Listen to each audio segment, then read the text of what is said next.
See my spot cemented like a city block cemented. My soul is minted. Yours counterfeit.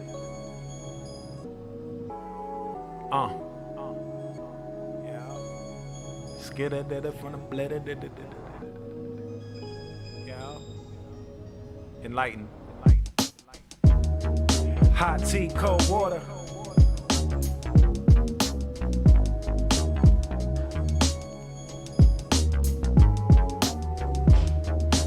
Check. Hey. And we're in the building.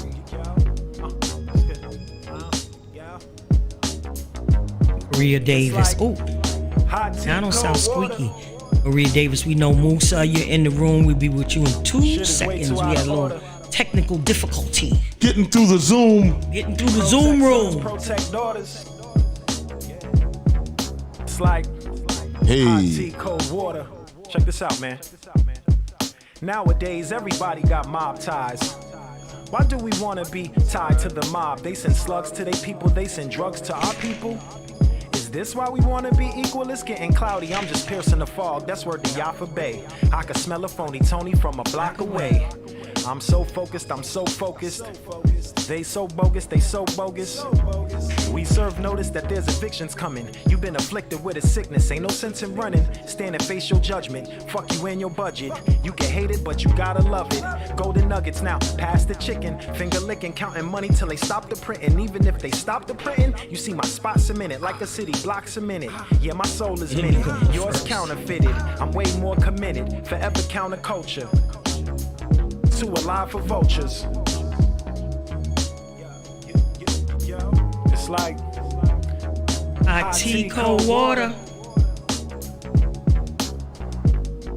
Shit is way too out of order.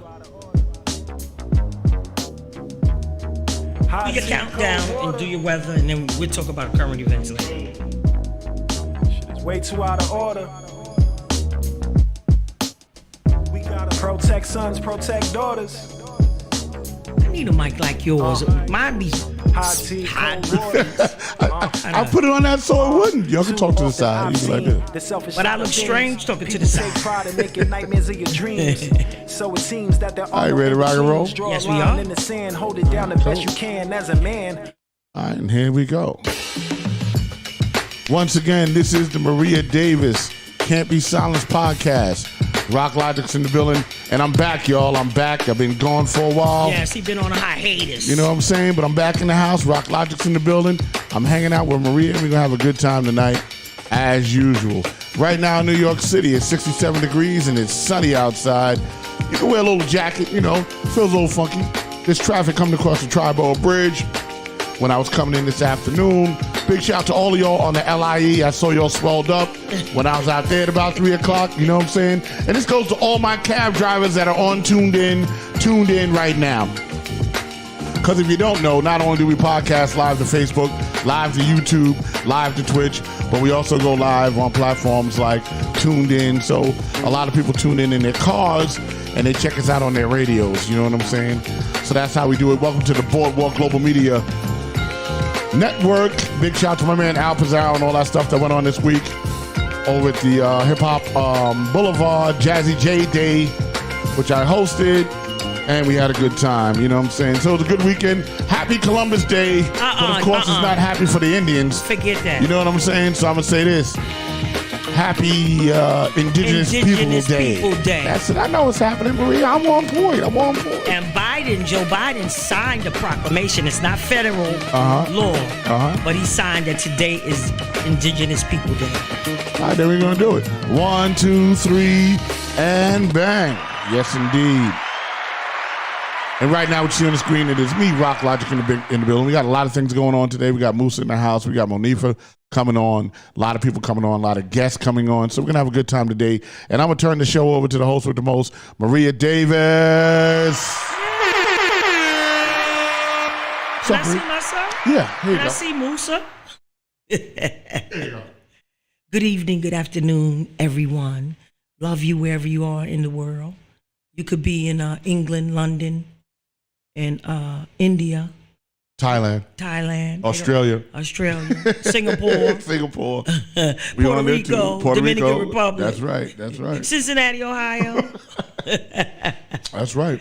So listen, we have a very serious guest today. Dang, our people are late, honey. I'm punching them as they come. Musa, is that you at the top? Musa. Give me a mic check, Moose. Huh? There you go. I wanted the mic check. Make sure you was live. Oh, okay. I'm here. Big shout out to Musa. Musa's in the building, baby. We got people on Facebook also. Big shout out to the Facebook crew. Big shout out to the YouTube crew. And I'll be monitoring everything from here through the systems, trying to answer everybody in the chat. A lot of times the chat gets a little so chatty that I can't get to every message because it kind of interrupts the show. You know what I'm saying? But I'm going to try to answer it in real time. Make sure everybody's cool. Chatty in the chat room. Yeah, they chatty in the chat room. So I try to catch everybody as best I can. So we have two very, very near and dear guests to me. So our first guest is Musa Jackson. Born and raised in Harlem, he is a true Renaissance man known internationally as the Harlem Ambassador. His career spans 40 years, one of the fashion industry pioneering black male models. He was discovered by the grooming editor of GQ magazine in 1983. He's modeled for GQ, Vogue, Home, Vogue, Espana, Italian Vogue, Mademoiselle 17, New York Fashion of the Times, and walked the runways in Paris and Milan for Jean Paul Gaultier, the first black male model for The Gap in a nationwide mainstream campaign. In New York Fashion Week, he worked with Deborah Hughes as a producer on fashion shows for Diane Van Furstenberg, Carolyn Herrera, and Betsy Johnson. In Harlem, he's produced Nona Hendrix. Oh, okay. First Art Show, Lena Horne's 100th birthday tribute, and the classic film Claudine's 45th anniversary, both at Marcus Garvey Park Amphitheater. He is the CEO and editor-in-chief of Ambassadors Digital Magazine. He is the star of Questlove's Oscar-winning epic documentary. I know everybody had saw it, but if you didn't, you need to. Summer of Soul, which also... That was crazy. I had to give claps for that. Summer of Soul was crazy. I saw that. Which also won Sundance Grand Jury and Audience Awards, 6 Critic Choice Awards, BAFTA, Peabody, and the Grammy Award. He was recognized for his career by the Council of Fashion Designers of America, CFDA.com. He is a member of Fashion Group International. He is also the co-founder of the up-and-coming Harlem Festival of Culture to launch next summer in 2023. Put your hands together for my good friend Musa. Everybody, it's good. Wow. Who is that guy? You're that guy. Right, that's that guy. You're that guy. And let me tell you, I didn't know all of these accolades about Musa.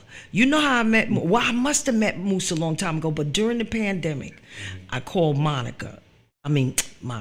Scott from Love and Hip Hop. It was a dear friend of mine. And she said, "You need some groceries?" And I said, "Yes." And she said, "So I'm gonna have somebody come over." And I said, "Okay." And then I get a knock on the door. Bevy Smith called me, said Musa's on his way. You know, they had the whole connection. Mm-hmm. And he knocked on the door and he said, "These groceries are for you."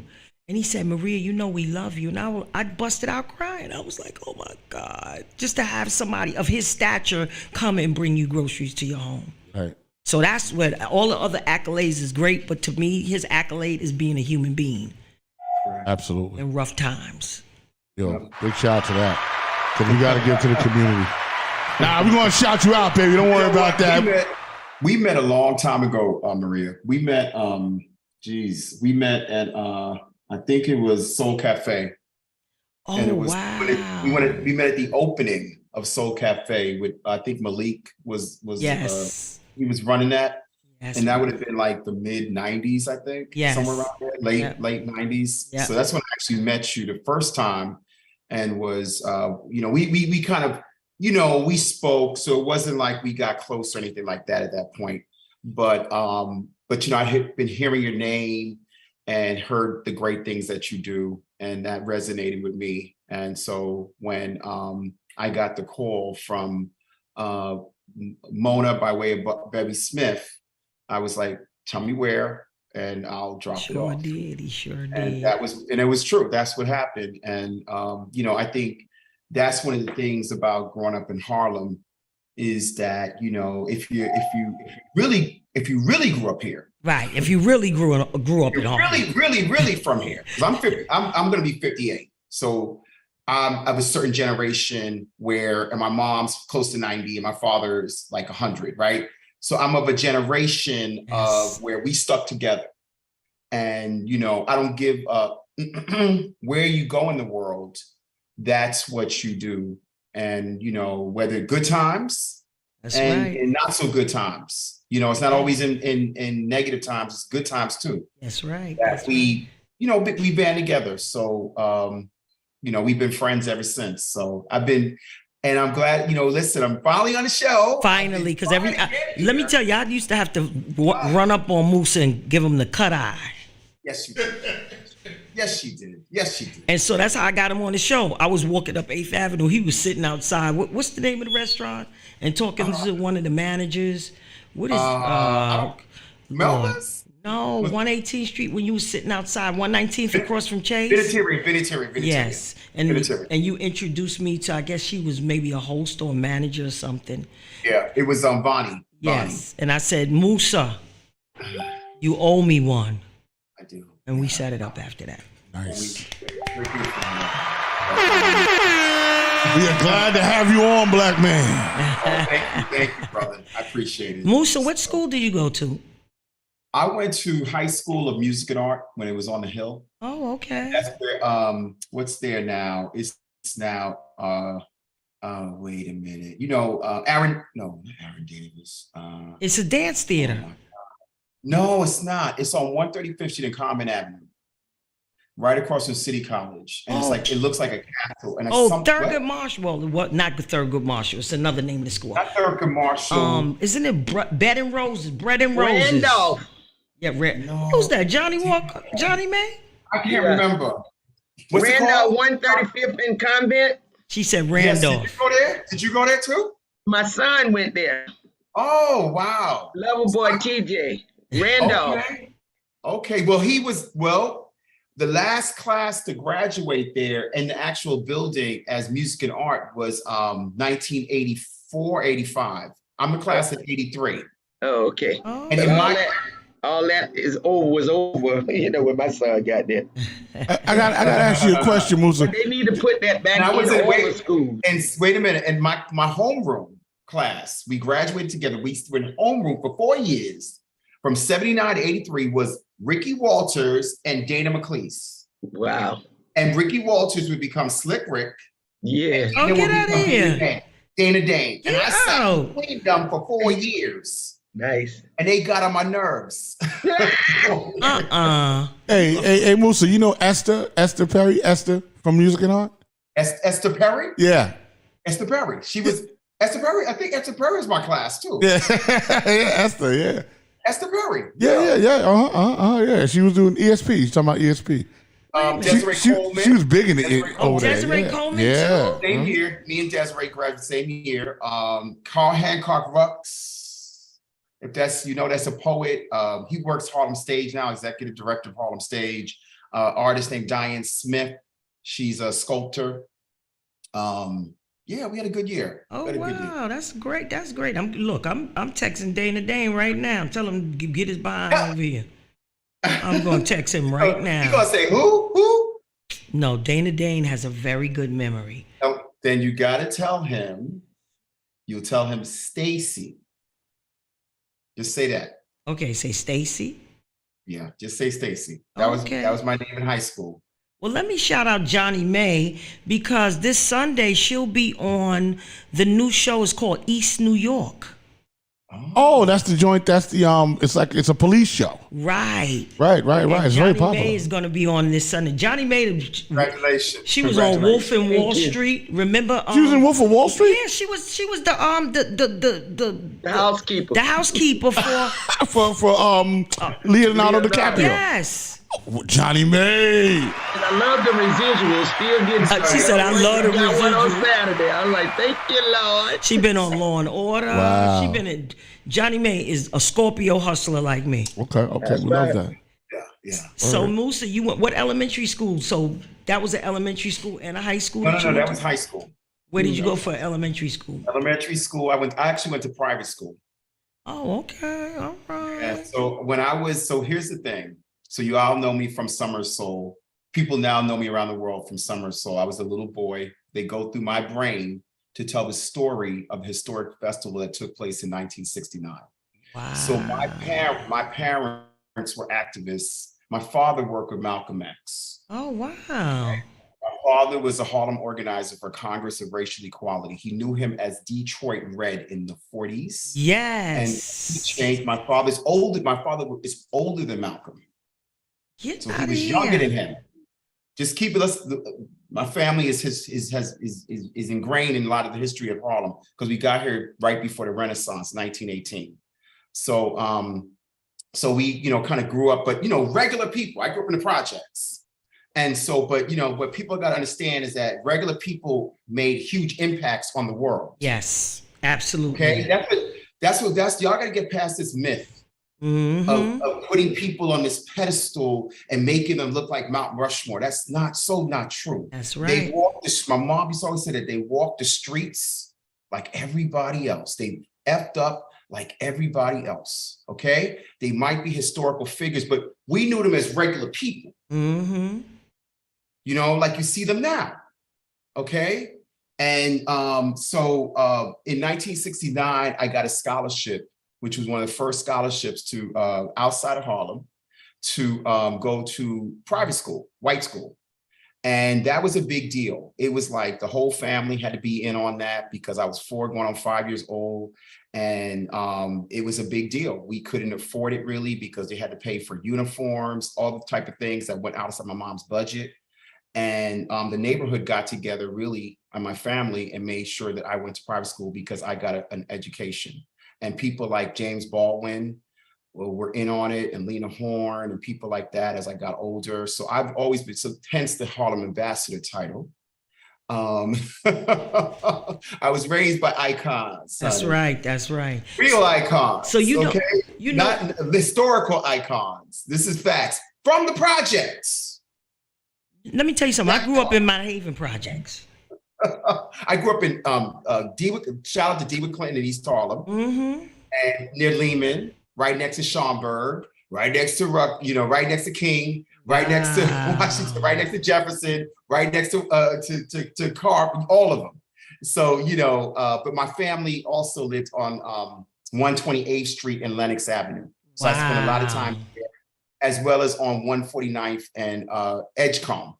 So Bradhurst Park, Jackie Robinson Park, spent a lot of time there. And so, it was always, kind of like going from one world to Harlem. It was always these two worlds that I kind of had to navigate as through the 70s, up through the 70s. My best friend, who I was actually in the historic movie Claudine. Yes, Claudine. That was a great movie. Classic. I was on the set of Claudine with Eric Jones. Shout out to Eric Jones, who played the kid who wanted to be invisible. It was 2 blocks away from. They filmed it on 141st, I think, at Edgecombe. And so, we spent time up in Harlem and doing different things. Everything was kind of free back then, and a lot of family stuff. And going to private school with a lot of white people, I kind of, rebelled because by the time I got, my teenage years, I didn't really want to be around a whole lot of white people. Yeah. So I was kind of like to be around my own people. And that's when I went to music and art. Just a quick question. Did you have to deal with any racism in that school? Not really. Because I was kind of like, first off, there weren't many Black people there in my school. So all the white kids really wanted to be my best friend because white kids just all want to be cool. They all want to know what we know. And like, since I grew up in Harlem and they lived on Park Avenue, I would bring them to Harlem and like having a little white friend Oh, in the wow. hood. I all, love all it. the brothers, this I is the love 70s. it. So think everybody got afros. My brother was a ball player. My brother was one of the star ball players in Harlem. So, I bring this little white kid and all my brother's friends, oh, yo, what's up, little man? He felt so cool. So it kind of changed his life. And one of them, my brother's friends, was a kid named Adrian Bartos.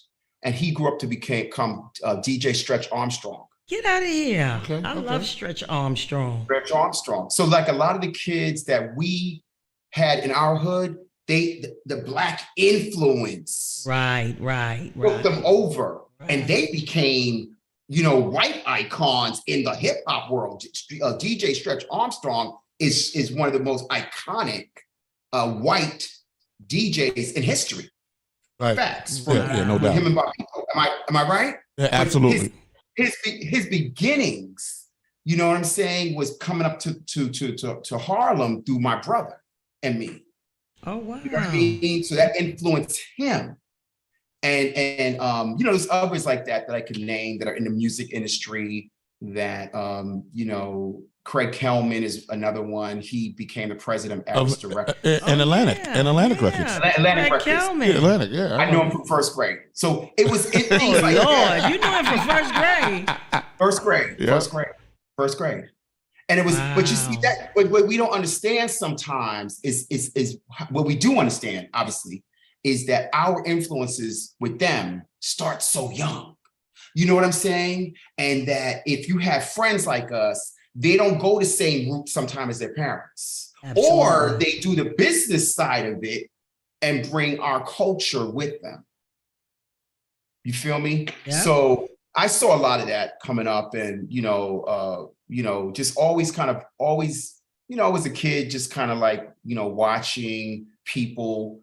I was a watcher. I was always around different types of people, and I watched my brothers, watch my sisters, my cousins and stuff. So, and then I got my opportunity when I was, right out of high school. Tall, skinny kid with a beautiful, with a nice smile, and was discovered Very by handsome. Thank you. And I was discovered by GQ magazine. Oh, wow. Which at that time, in '83, they weren't going to the hood to find us. Right. They weren't trying to look. Let's be clear, because this is history. They weren't looking for us at all. At all. They're barely looking for us in 2022. 2022. They were not looking for us in 1983. And as a matter of fact, kids that look like me were actually an endangered species. We still are. Absolutely. But it was something like 1 out of 4 of us was either in prison or dead or selling drugs. That was always on the news. If you saw us, this was before hip hop. Okay. Anytime you saw a Black kid on the news, if y'all old enough to remember this, there was a mugshot. There was a mugshot. Always. So, always. So when I came on the scene, I was like extraordinarily unusual, because they had me in spaces that they were called white spaces. And they weren't looking for me, but I showed up. And I showed very, very, very naively and kind of with an attitude, because when they would get me in front of the camera or something like that, or in the office, I would just look at them like, why am I, of course I should be here. Why wouldn't I be here? Why aren't we here? Right. And that would kind of challenge the establishment in a lot of ways. And this was way before there was streetwear. Yes. Urban. So there was no such thing as Dapper. There was no such thing as Carl Kanai. I remember when they came in. When I started, they weren't around. It might have helped me out a little bit. Right. But so I was doing Ralph Lauren. So I was a Black kid, basically, wearing their clothes and having to sell this face to their children. And so you don't get an opportunity to sell your face, a Black face, to their children. They don't want to see you. They don't want to mimic you. Right. So Okay. what's funny? I was with Pat Evans Models at that time. I'll be 63 next month. But I was with Pat Evans Model, models. So I came out with Peggy Dillard and Shayla and Magic. So those were the group of girls that I came. Then you had Audrey. What's Audrey's last? She was the one that put Smalls. Audrey Smalls. I wonder how is Audrey? I haven't seen her in a long time.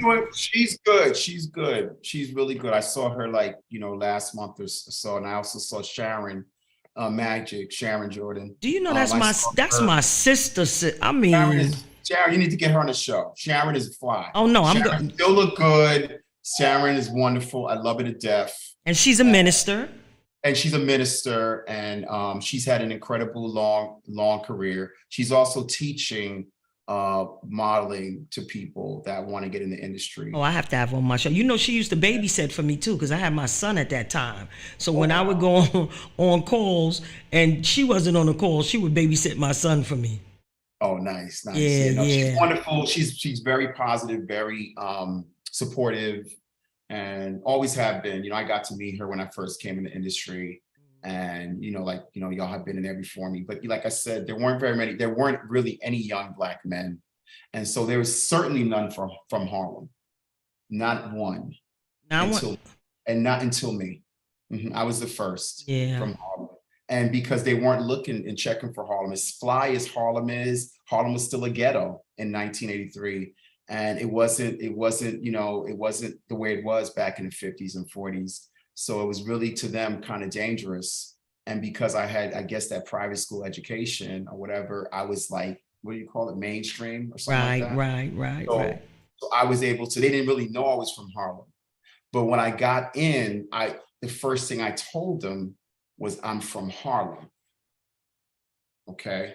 I never said I was from New York. Right, made up some other stuff. Sometimes people be making up stuff. I didn't even know how to lie. I was like, I'm from Harlem. And they were just like shocked because they expected me to be from like California, Connecticut, Jersey, but not Harlem. That was just like saying you were from the gutter. You were from like, some place, because that's what it looked, that's what it was back then. Yeah. You understand? It was burnt out buildings. It was abandoned lots. It was a whole lot of that. There was definitely pockets of that. Lenox Avenue and 8th Avenue was shut down. That was during the crack era, right? And then before, remember with the riots and things like that, Lenox Avenue was shut down. People don't understand that. When they go now, people have forget things. But it wasn't, it wasn't the way it is at all today. Right. But the funny thing was, we were closer then than we are today. Absolutely. Can you say that one more time? Can you just say that one more time? I will say that one more time. Even though we got all the things now, we as Black people were closer when we had very little back then. Right. Than we are today. Okay? It's obvious when you see the Summer of Soul and you see 300,000 people. That's right. Non-violently showed up in a park. Marcus Garvey. With Marcus Garvey, Mount Morris Park. Without incident. Without one incident. Mm-hmm. Beautiful Black people, young and old, together. Because nowadays young people don't want to be with the old people. Sure don't. We grew up that way. Yes, we sure did. Okay. And it was beautiful. And we came together for our people. That was the basis of that concert. This was a free concert with some of the most iconic acts that you'll never see again. You will never see Anita Simone. That won't ever happen again. Wasn't it Sly and the Family Stones on it too? Yeah, Sly was there, yeah. B.B. King. Fifth Dimension. Yes. You know who was there? Stevie Wonder. Show? You know who was there? Who made his live debut? He was 17 years old. It's on footage, but they didn't show it. Was a young man by the name of Luther Vandross. Oh, get out of here. Luther was there too? Luther was there. Because Luther's from Harlem 17. Too. Wow. And the producers of the Summer of Soul took him to be the background singer for a children's show that was debuting the same month. They filmed it called Sesame Street. Get out of here. Oh, wow. That's right. The same cameras used for Summer of Soul were the same cameras used for Sesame Street. And Sesame Street is about a Black neighborhood based on what? Harlem. Get out of Right. here. Yeah. I Now know y'all something. I love this show. Don't you love Black folks, baby? We be bringing people on here and we be like, they accolades, but the accolades is really small because their life is large. It's big. It's big life. Who would have thought that Sesame Street was based on Black people. Black people? Harlem. Harlem. Without a Harlem. doubt. The neighborhood. You see the neighborhood? Yes. The brownstone I mean, look at the now? street. You look at Does it Sesame make Street. sense now? Now it makes sense. Yes. Wow, You that's had the Leah crazy. on it. You had the Spanish woman, because I grew up when we grew up in Harlem, right? Even with Summer Soul, there was Puerto Ricans and there was Blacks and Yeah. Caribbean. That's what people don't understand, is that they wanted to say it was all Black. Now I grew up with a lot of to all my brothers, my Boricuas, Browns. Boricuas, Dominicans. We grew up together. Yes. Okay? On Summer Soul, We were what was family. the Spanish artist name? Ray something. Was the Spanish artist? Ray Barretto. Yeah. Ray Barretto. You Yeah. know what? I bypassed that. Ray Barretto was on Summer Soul. Yeah. Yes, he was. Barretto, I'm baby. gonna have to look at that again. Yeah. And again. And I Hugh seen it 3 Masekela. times. That's right. Hugh You Masekela. Masekela. That's right. Massaquilla, that's right. And was it the Staple Singers on there too? Yes, they were. Yes, they were, baby. With their here's the dad, thing. I'm with gonna their give y'all dad. background. Mhm. Background. Mavis Staples took Mavis Staples and Mahalia Jackson did that incredible duet, right? Yep. In the movie. But originally, the woman that was supposed to do Mavis Staples' role, and she bowed out 10 hours before, was Aretha Franklin. Shut up. Oh wow. Facts. Wow. I'm going to give you another thing for your viewers. Jules, baby, Jules, come on, drop the top. So there was a guitar player that was in Harlem in the summer of 1969 who wanted to be on the Harlem Festival of Culture, wanted to be a part of the summer, right? Be on the stage, and they wouldn't allow him to perform. And he kept every week he kept coming back, and he kept saying, "Please let me perform." They said, "Nah." The producers. The final week in August, but prior to that time, he was going to different bars and he would play at different bars, right? So he'd go to different, speakeasy nightclubs in Harlem. And so they said, you know what? It's the final week, it's August, we'll let him go on. And you know what he said? He said, well, listen, I can't go on because I'm going to do this other festival in August. See, we came first. It's called Woodstock. Wow. And that person was named James Hendrix. Get out. I'm going home tonight and watch Summer Soul again. Facts. So a lot of people, a lot of uncles are out there that might be watching, and they might been tell this tale of when they were, I remember this summer, and this guy named Jimi Hendrix was at my bar playing guitar, and then their kids go, nah, Jimi Hendrix wasn't there. I'm here to tell you, your uncle was telling the truth. Wow. He was playing local Harlem bars. He was playing local Harlem bars. He lit up the bars in Harlem. Wow. In the That's summer of crazy. 1969. That is crazy. So I just want to get clear on something with that in terms of the time. So this thing went over how many weeks? 6 weeks. 6 weeks. Okay. So it's basically, and it started in what month? It started in June. It started in June, and you guys finished it, and it finished In August. In August. Okay. So it was the whole It summer. went late June. I think it was the last week of June, Uh-huh. all of July, and then most of 3 weeks or something like that in August. So Okay. 1 week, 4 weeks, and maybe 1 week in August. Okay. Wow. You know, I want to get the yeah. time right because I knew it wasn't all one day. It was like a whole thing. No, it wasn't all one day. Right. It wasn't all day. And my parents had divorced by that point. And so my mother was seeing her boyfriend at the time lived across the street. God rest his soul, Joe Hazel. And he took us, took me. So and was this happening on brother. Saturday and Sunday? Was that what was happening? It was a weekend. It was on weekends. So Saturday Yeah. and Sunday, I think it was just a Sunday, just a Sunday. but it was a Saturday or Sunday. Okay, all right, but it wasn't both days. It wasn't both days. No. Okay, okay. It was 1 day per week Okay, for 6 weeks. nice. Wow, Yeah. that's crazy. And it was right action there. packed. It was action packed. Yeah.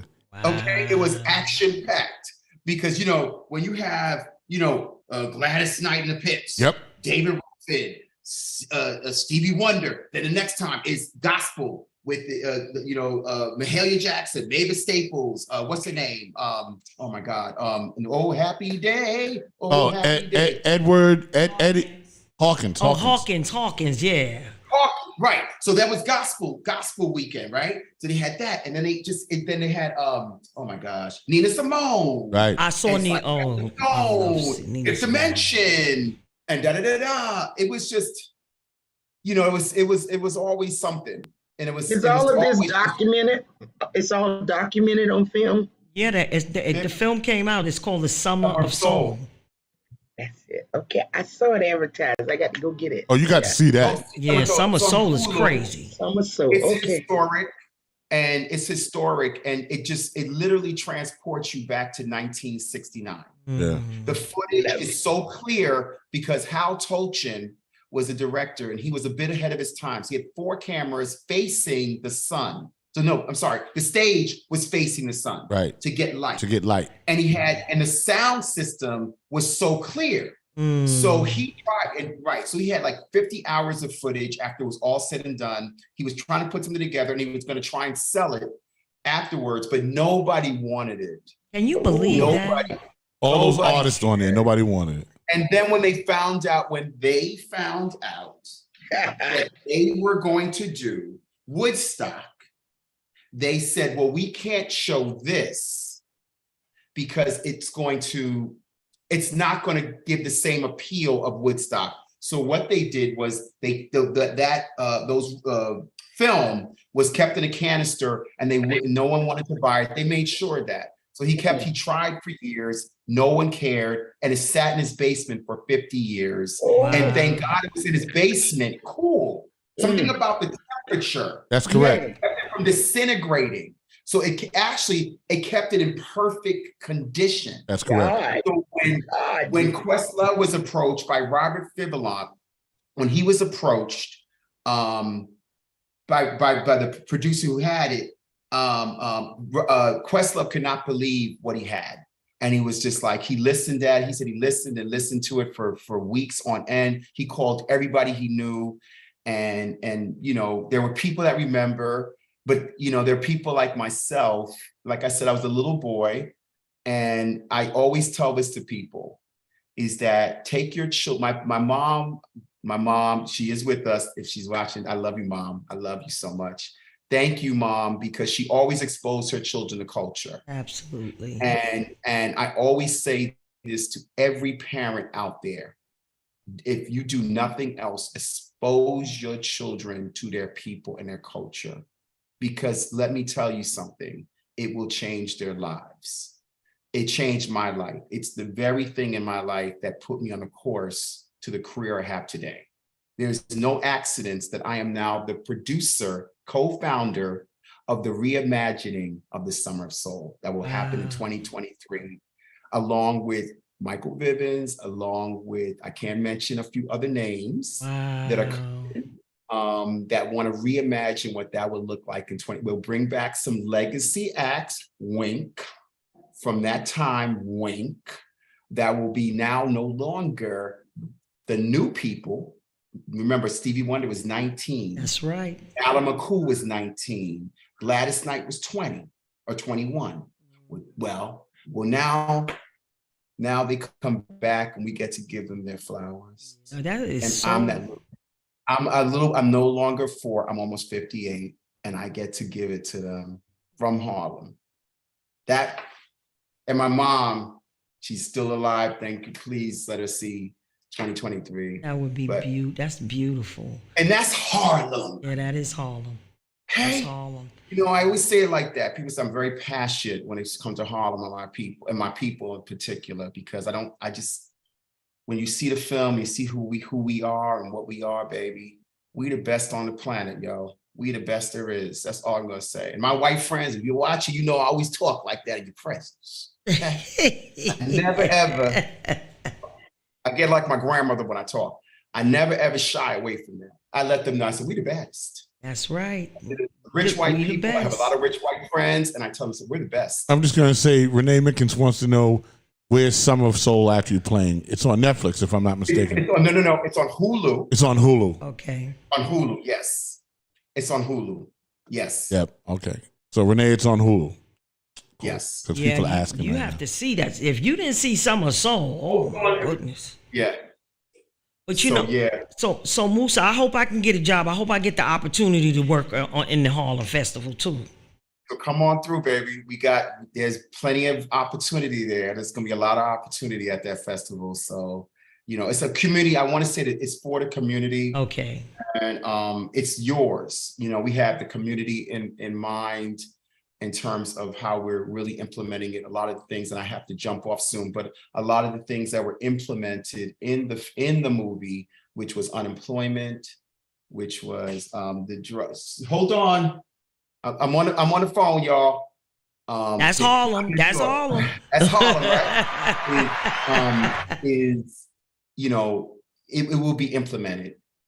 Okay. So you got my info, and this is an honor, my honor. But tell people how they can get in contact with you, Musa, on So I'm Instagram. So if you go on Instagram, go to Harlem Festival of Culture, or go to I Am Musa Jackson. That's my personal, or the magazine. I know we didn't talk about that much. Yeah, because I wanted you to give a little blurb about the magazine. Ambassador Digital Magazine. And Ambassador came out with, they call me the Harlem Ambassador, came out of the pandemic. I wanted to keep the people during the pandemic. I was working in fashion and magazines, so I started my own magazine right here in Harlem during a pandemic, and it just took off. A lot of the creators weren't working, people that I knew, and I put together what I knew about this business, and I said, yo, they can't have, they can't do it all. We got to do something too. So I was able, another way to come together, and I was able to really work with a lot of people that I knew in the business. And I always say to people, it's all about relationships. Absolutely. Absolutely. It's all Don't about burn no bridges relationships. now. That's Keep right. people right. My That's mom right. said, but get right. That's Johnny right. May know what I'm talking about, right? That's how you get jobs. Right? Well, thank you. God bless you. Thank you, all. Musa, so much. I need a job. I'm gonna be working with you on that. Okay, go All ahead. right. And Johnny, congratulations. I'll see you, okay? And I didn't say hi to you. I think this Jude, and so I see the names. And All right. Monifa should be on. Monifa wanted to see you. Monifa? Yeah, I'm getting ready to interview Monifa. Monifa, I love Monifa. She from East Harlem too. She from Jefferson. Yeah. She grew up Wow. with one of my oldest friends' younger sisters, Yvette. Just say Yvette Yule. Oh, I'm gonna tell her that. I thought she would be Give on her that. Yvette Give her that. Yule. Okay. Yule, Yvette. Just say Yvette. All See what she right. says. Anyway, I love y'all. I love you too, Musa. Thank you All so right much. now. All right, take care. Talk to you y'all. soon. All right. God bless you. God bless you. Put your hands together. Oh, I ain't even need a thing for Musa. Musa Jackson. You was getting ready. We moving on up to the east side. Oh, he got to punch you on. Lord, your mic is right there. You down. This is my other co-host, Deneen Womack. She been partying. We've been celebrating her birthday all this time. I think it's the middle, one of those two over there. You gonna learn how to work this board. Did you come on? 1, 2. See what I tell girl? I be coming. I just pushed them all up. So You are funny. So we want to thank Musa. We're waiting for. there was a wealth of Harlem information. Girl, we done went from Regina Taylor, Went from Sesame Street. right, to the NAACP teaching you how to be compliant because you were in school in Oklahoma. This has been fabulous. So wait, I want to tell some current events. So today, I want to mention this woman's name. She is the New Yorker of the week. Her name is Regina Miles, and she prepares about 70 sandwiches with juices every day and gets on the train and hand them out To the homeless. to anybody who's hungry. Like she said, you don't have to be homeless to be hungry. And so they spotlighted her, and I was like, wow, you think you doing something. And she came here. When she came here, she was homeless, and she was addicted to drugs, but she's clean and she's giving out sandwiches now. So I want to shout out to Gina Miles. That's the Can't Be Silenced New Yorker of the week. Also want to let everybody know today is World Mental Health Day. So mental health is every day, but today is World Mental Health I Day. think they had an expo or something, and that Dr. Nottingham was going to about mental health. Oh, okay. Well, I'm glad they staying on top of that.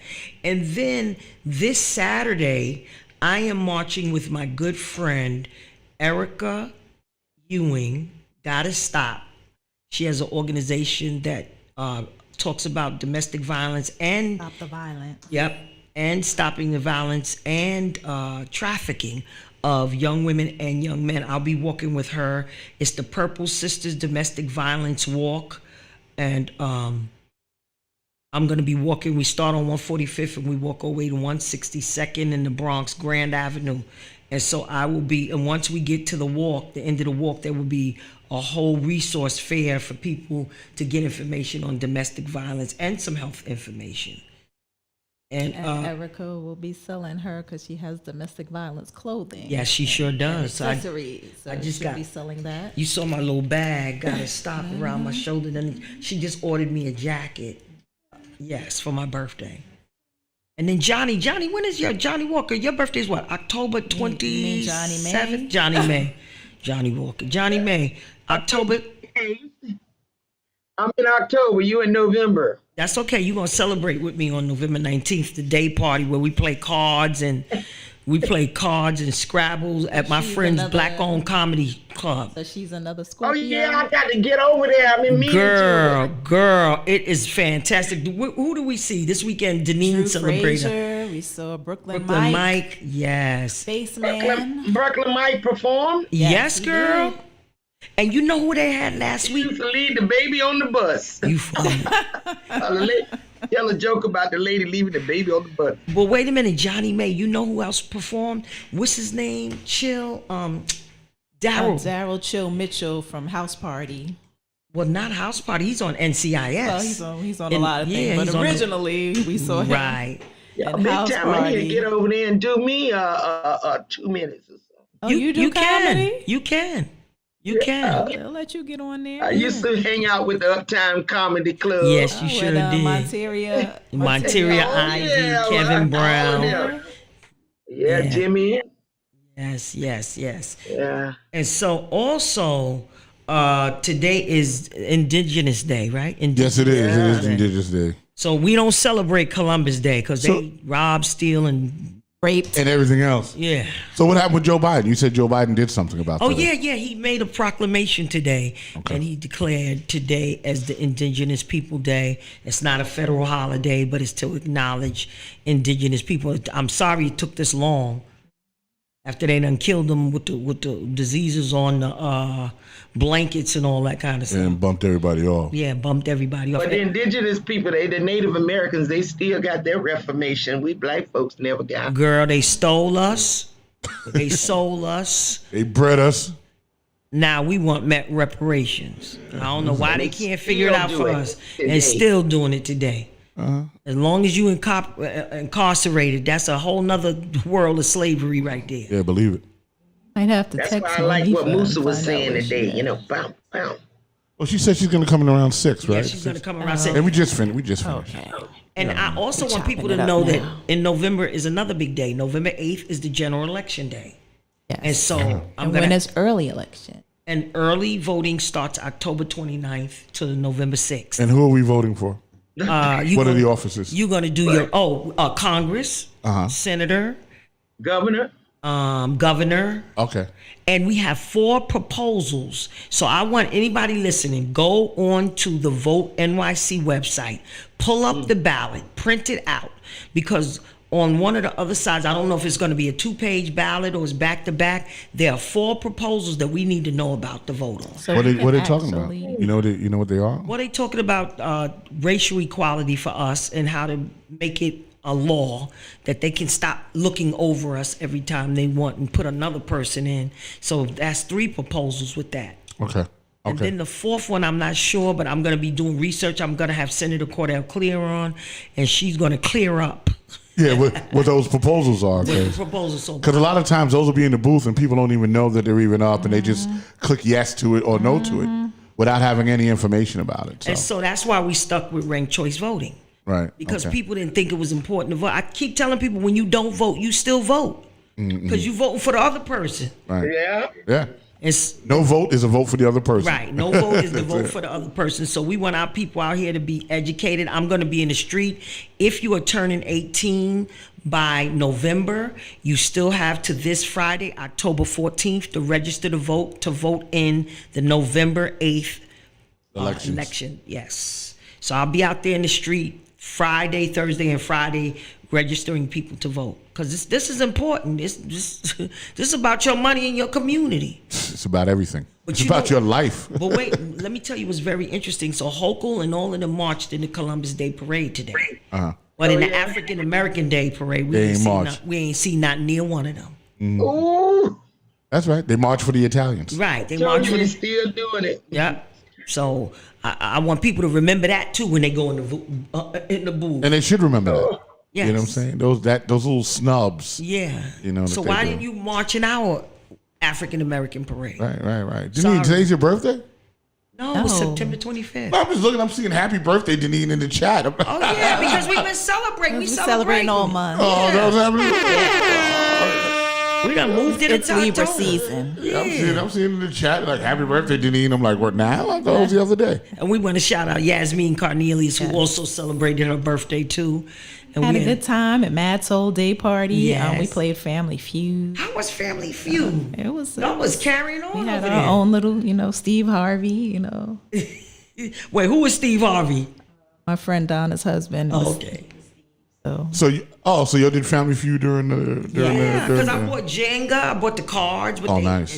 And, they played a little bit of Trouble too, but they was all involved in Maria's, Family Feud, Maria's yeah. grandbaby sang "Happy Birthday" to Yeah, me. she She's sure so nice. sweet. Nice. She sure did. She like happy She birthday. performed. That was the future of Mad Wednesday. She was on the mic. Oh, she was in it. Yeah, Yeah, she was on the mic and everything singing to Denise. that was little Maria and Josh over there. Shout out to my grandbabies, Ajna and Peyton Rose. There you go. Susan said it looked like Musa had a Buddhist altar behind him. Did it? Might have. I don't know. No, we didn't even get into that. Right. We didn't, he just mesmerized me with talking about the summer soul. Yeah, which was incredible. Yeah. You know what I'm saying? Ray Barretto. Yes, he was on. Ray Barretto was on. Like it was really, and I needed to get a sense because I didn't have a sense of the time. I didn't know what the time was. I And thought then it was he's- one day, like you said. Yeah. But it was over 6 weeks. It was over 6 weeks. Yeah. So I just remember I saw the dude, the main host guy. He had changed clothes, a couple of times. And I was like, there's no way they could have organized this in one day. It was just so many artists, over that period of time. Like it was crazy, but it was fantastic. I really enjoyed it. All right, let me text. You gotta see Summer Soul when you get a chance. It's real history. I didn't see it either. No, it's real history, and it's very interesting. It's way better than Woodstock. You know what I'm saying? I mean, you see Stevie Wonder at 19. That's What- crazy. Yeah, when he, and he's playing, It's And, some outtakes from it because I understand they edited a lot of stuff that didn't make it into the Yeah, that's what Musa talked Yeah. about too. yeah. There was one thing. Stevie got into an argument with one of his guys. Stevie Wonder. Yeah, right with one of his guys. Right, it was crazy. I think it's at the end, like after the thing was like kind of like outtake footage, and Was he talking directly to the guy? direct. They were standing next to each other, right? And, yeah, I know, right? Or was he just looking out? It was direct enough that Going Stevie to was hell like, for that. nah, Stevie told him, he said straight. Stevie, he started talking. Stevie, he wanted to move Stevie a certain direction or whatever. And he grabbed Stevie's arm, and Stevie made a comment about him grabbing his clothes, you know what I'm saying? And the dude said something slick, and Stevie said, "I buy your clothes." You know what I'm saying? Oh yeah. Stevie got he nasty. turned with him. his- with the he turned his head. He sunglasses said, "I buy your clothes." I love Stevie. that he can't even see. Let me tell you something. He didn't know what the man wearing. Wait a minute, my girlfriend dated Stevie Wonder. Yeah. Yes. I have a question. Oh, Did she say it feels like he can see though? Like, Let me tell you. Jeez, Rock. What-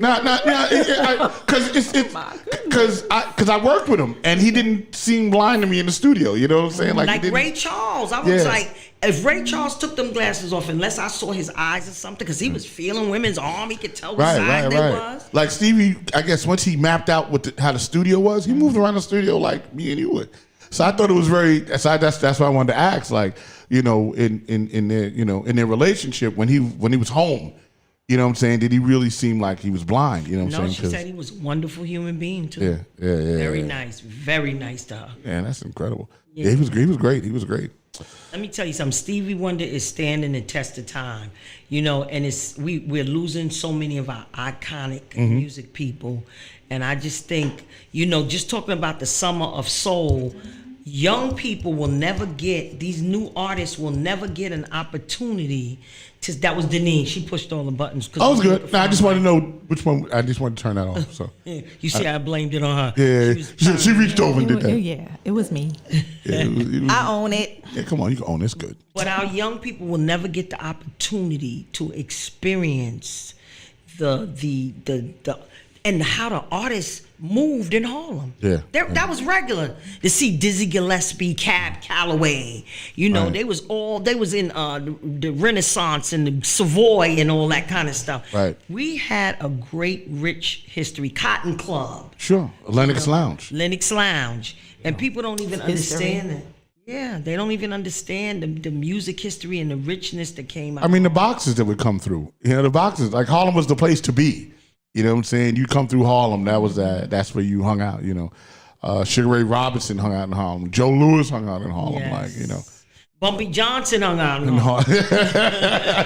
But you know what? They all meshed together. Right. Because the other side of the railroad that was doing the legal stuff, they still all meshed together. And they still did things together. When it was nothing for you to see, maybe the Percy Suttons did a big party and you see Guy Fisher wanted them. Guy was the first one. He was the one that bought the Apollo. He brought the Apollo. And they don't even have him in the history. He bought the Apollo and he redid the Apollo. Yes. And then the Suttons came Got after it. that. Got it after that. Yeah. Because it was closed and it was deteriorating. Yep. So shout out to Guy Fisher who's home. He has a book out.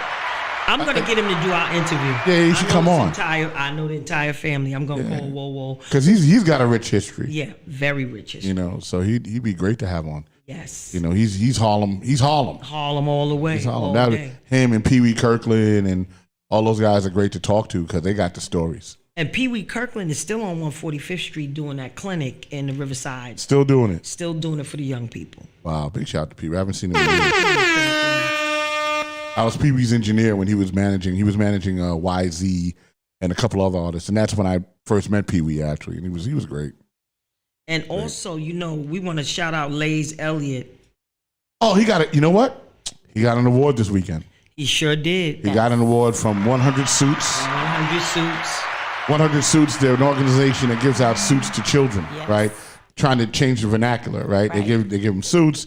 And we were there. I was performing up in the Bronx with Al for Jazzy J's Day, and I went straight from the stage, went right to the joint out here in Queens. They had a beautiful venue. It looked like it. Yeah, it was really nice. Where was it? It was on Jamaica Avenue, 153-10 Jamaica Avenue, right next to the Long Island Railroad and the E train. Like right there. It's like if you got off the train, you just walk right there. Isn't that the last stop? That's not the last stop. The last stop. On Parsons Boulevard. Yes. It was right there. No, you said by the Long Island Railroad. That's not the last stop. No, the railroad is Supton.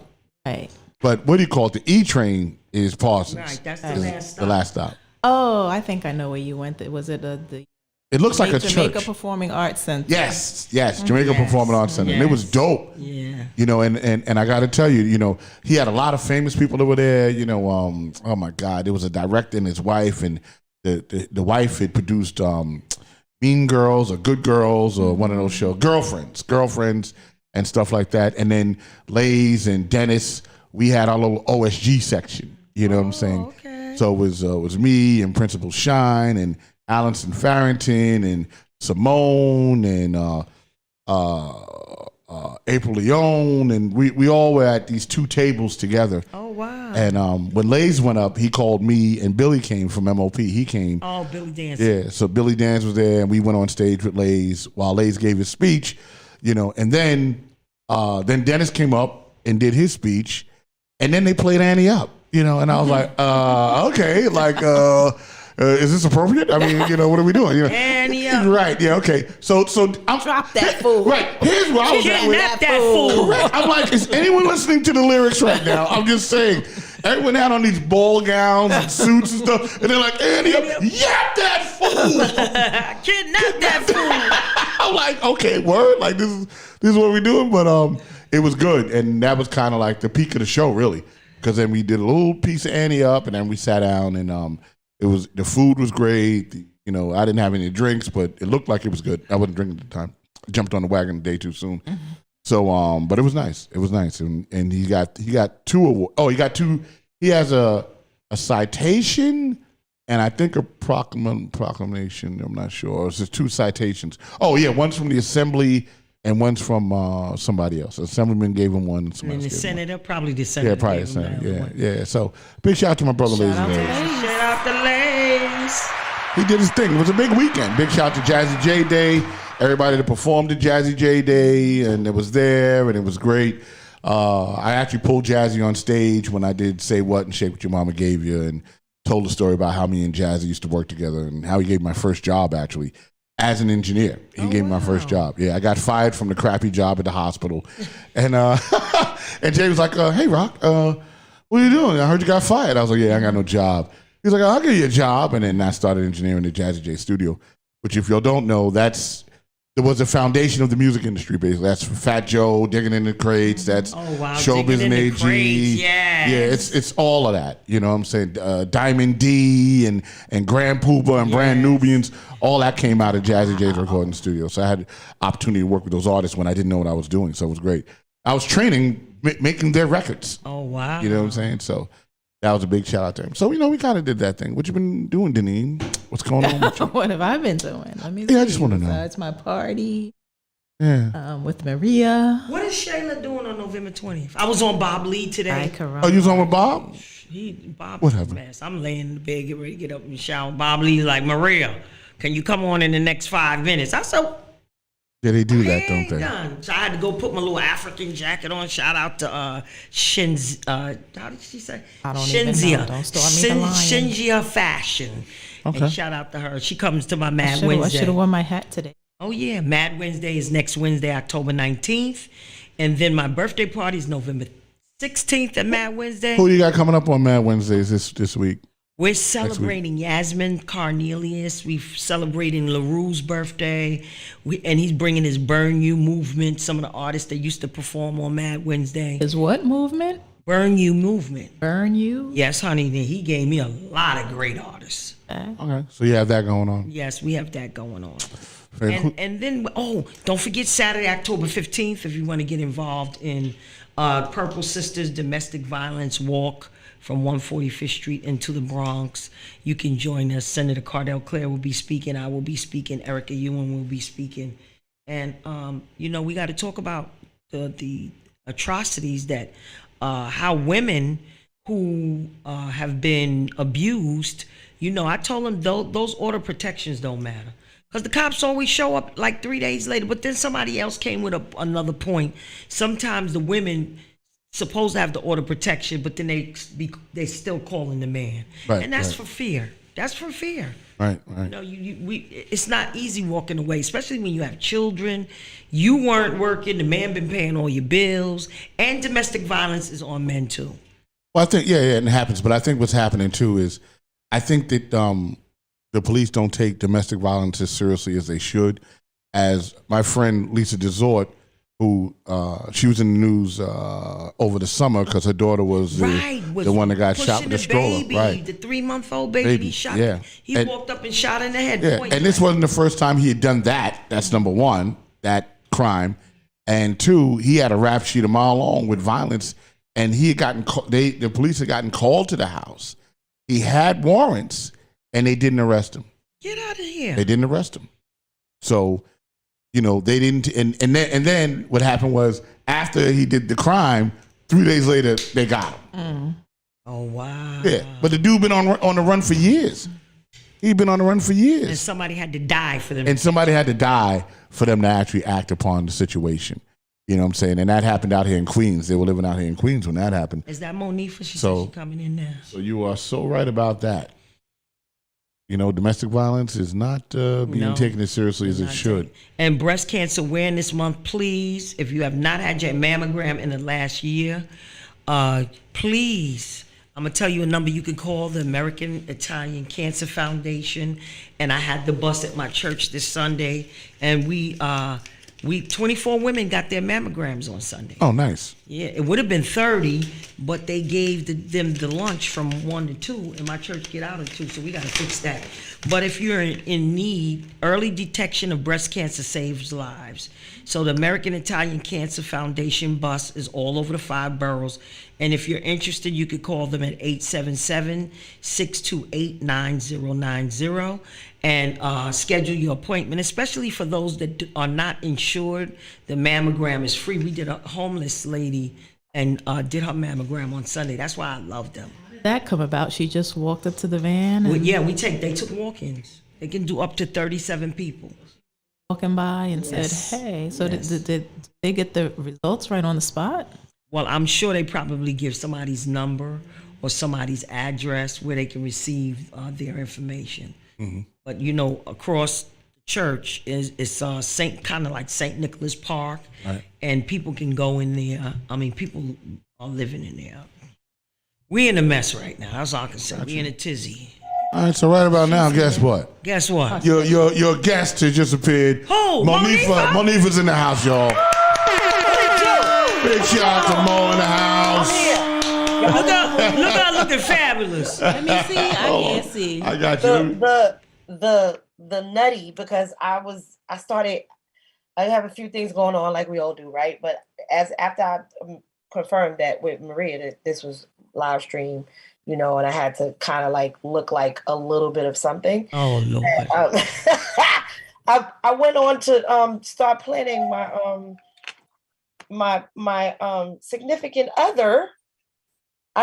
Planning some things. Her birthday's coming up, so I better be invited. She too. Libra or Scorpio season? Oh, she's Libra, All right. and I got because it's so impromptu.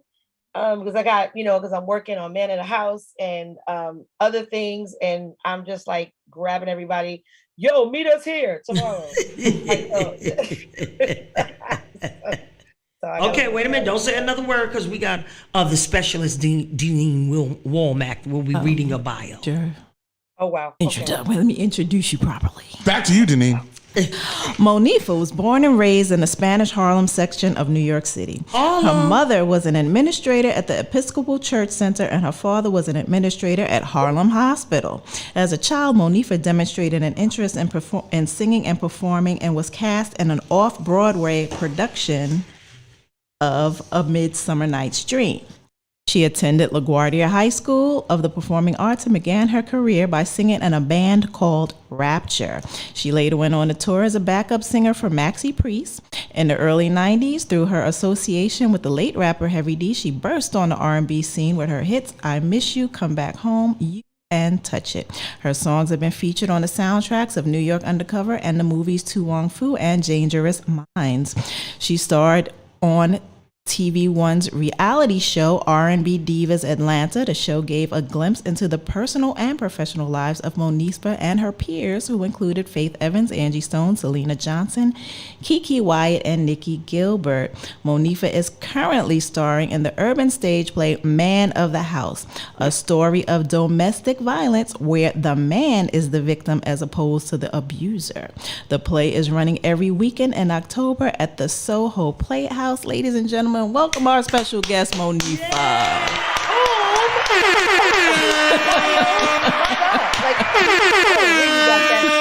Information about my parents. I wrote it in a long bio somewhere years ago.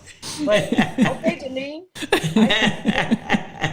I'd like to introduce the writer, producer, and it's like fourple. It's not even triple. So it is. I'd like to introduce the writer, director, producer, and star of Man in the House, Mr. Andre Davis.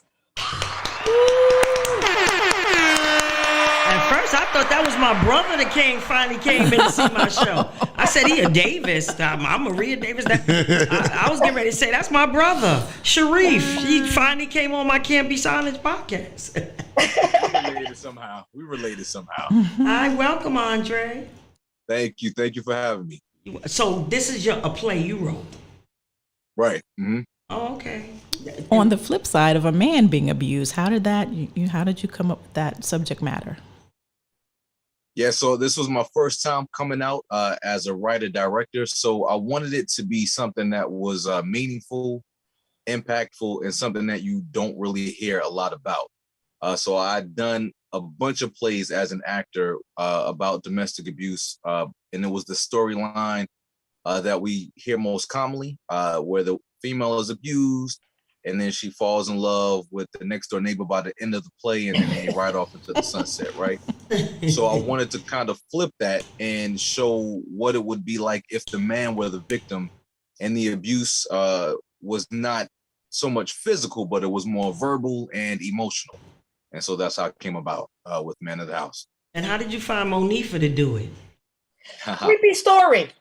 Do tell. No, play. So Mo just heard this story for the first time last week. Low-key stalked her a little bit. So sweet. I saw Monifa act the first time in a stage play. It was Men Cry in the Dark.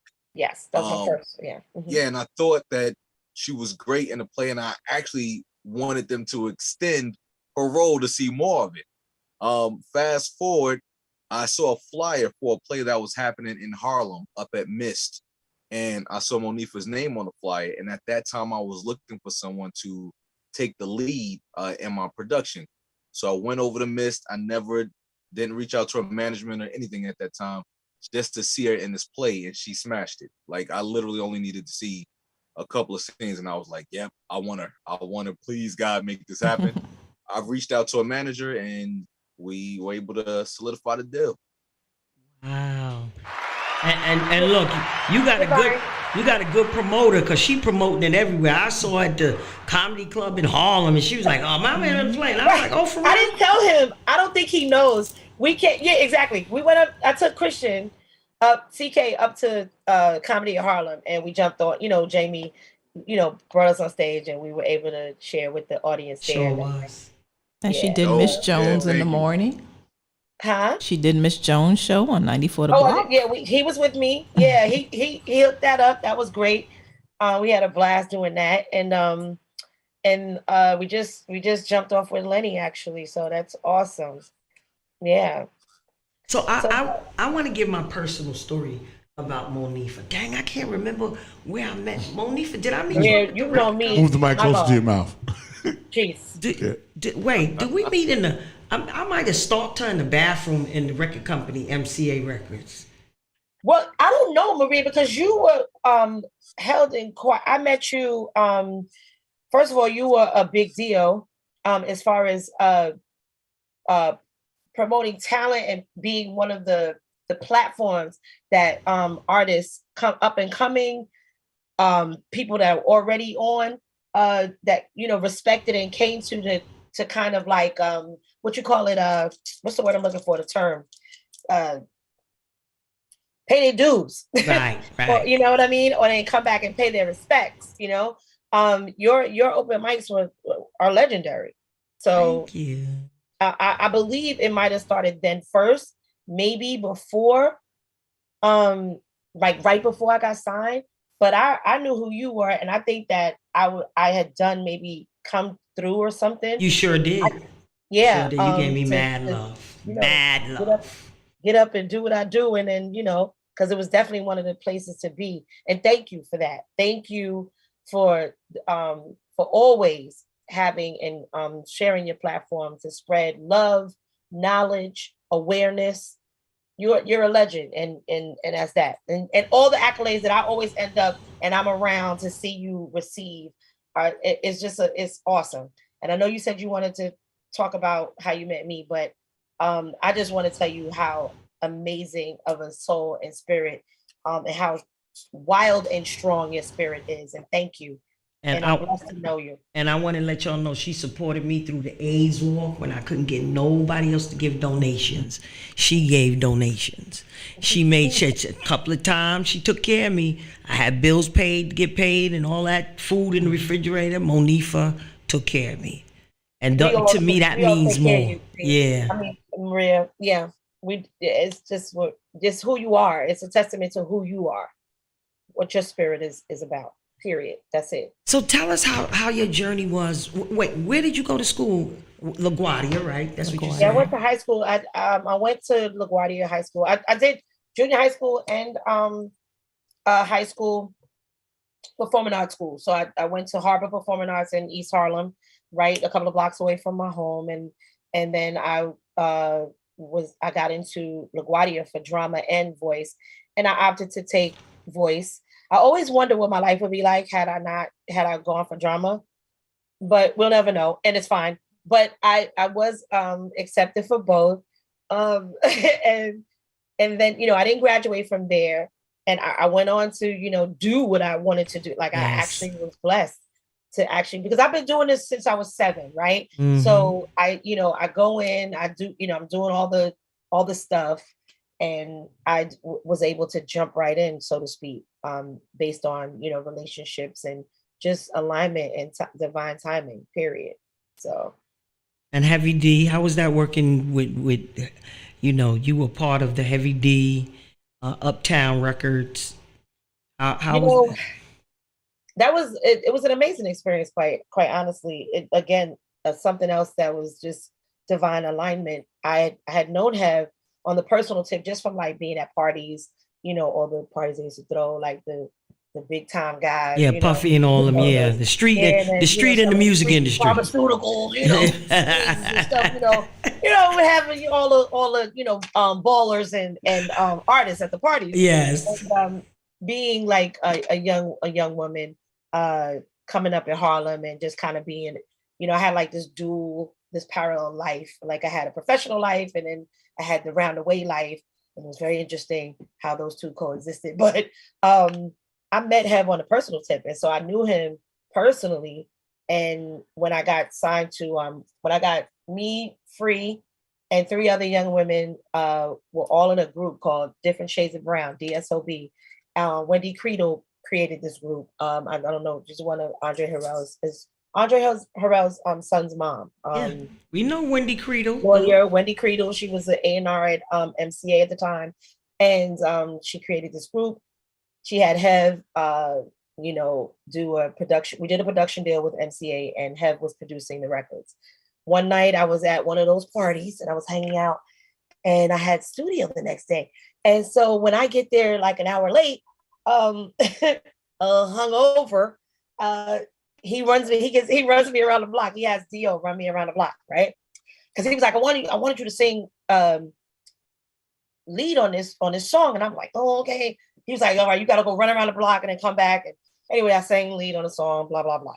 He said, listen, I want you to do some reference vocals for me. And I was like, cool. I was like, cute. I get a couple of dollars. That's cute. Ow. So I hadn't heard from him. So it was like maybe like the 23rd or like the 22nd, like the week of Christmas. Uh-huh. So I reached out to him and I was like, hey, what happened? And he was like, oh, my bad. He was like, no, it's been crazy. He's like, but what you doing tomorrow? And I was like, nothing. He was like, come through. I want you to do this reference vocal. They had this young artist that they had signed to Uptown. And I went to do the reference vocal at, I forgot where we recorded my whole album. Anyway, big studio in New York.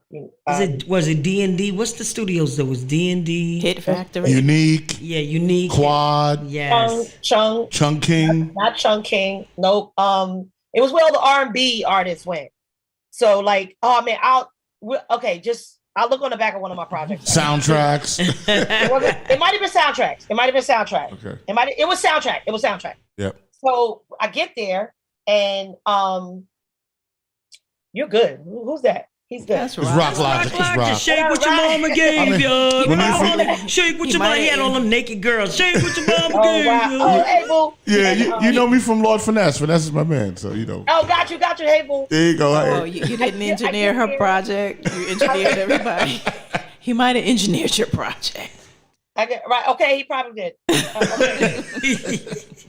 Okay. I get there, I do the record, and it's called "It's All Right," and we're done.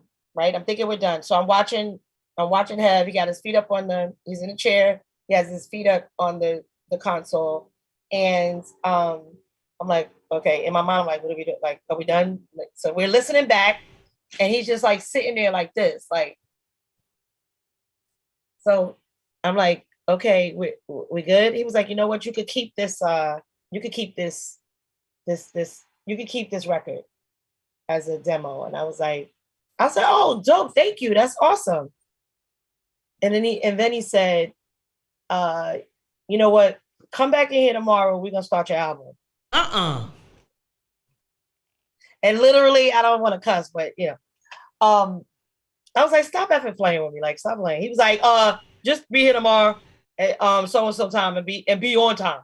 And I was like, okay. And that was it. We started recording Moves Moments. Wow. So wait, did you get an opportunity to work with Kenny from Intro? Because that was Eddie F. What was Eddie F? Okay. But I didn't get a chance to work with him, but he one of the greatest voices of my generation. Period. Hands down.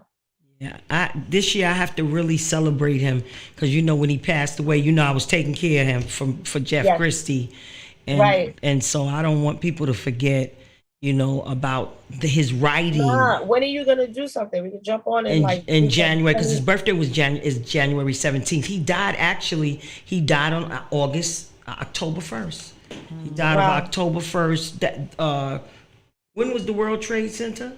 2001. He died October 1st, 2001. Wow. After 9/11? Yeah, right after 9/11, because it was difficult for me to go to the hospital. He was in Cabrini Hospital downtown, and it was hard to get there. But at that time, I was keeping little cars here and there, so I was able to get down there and visit him. And then he went into Rivington and,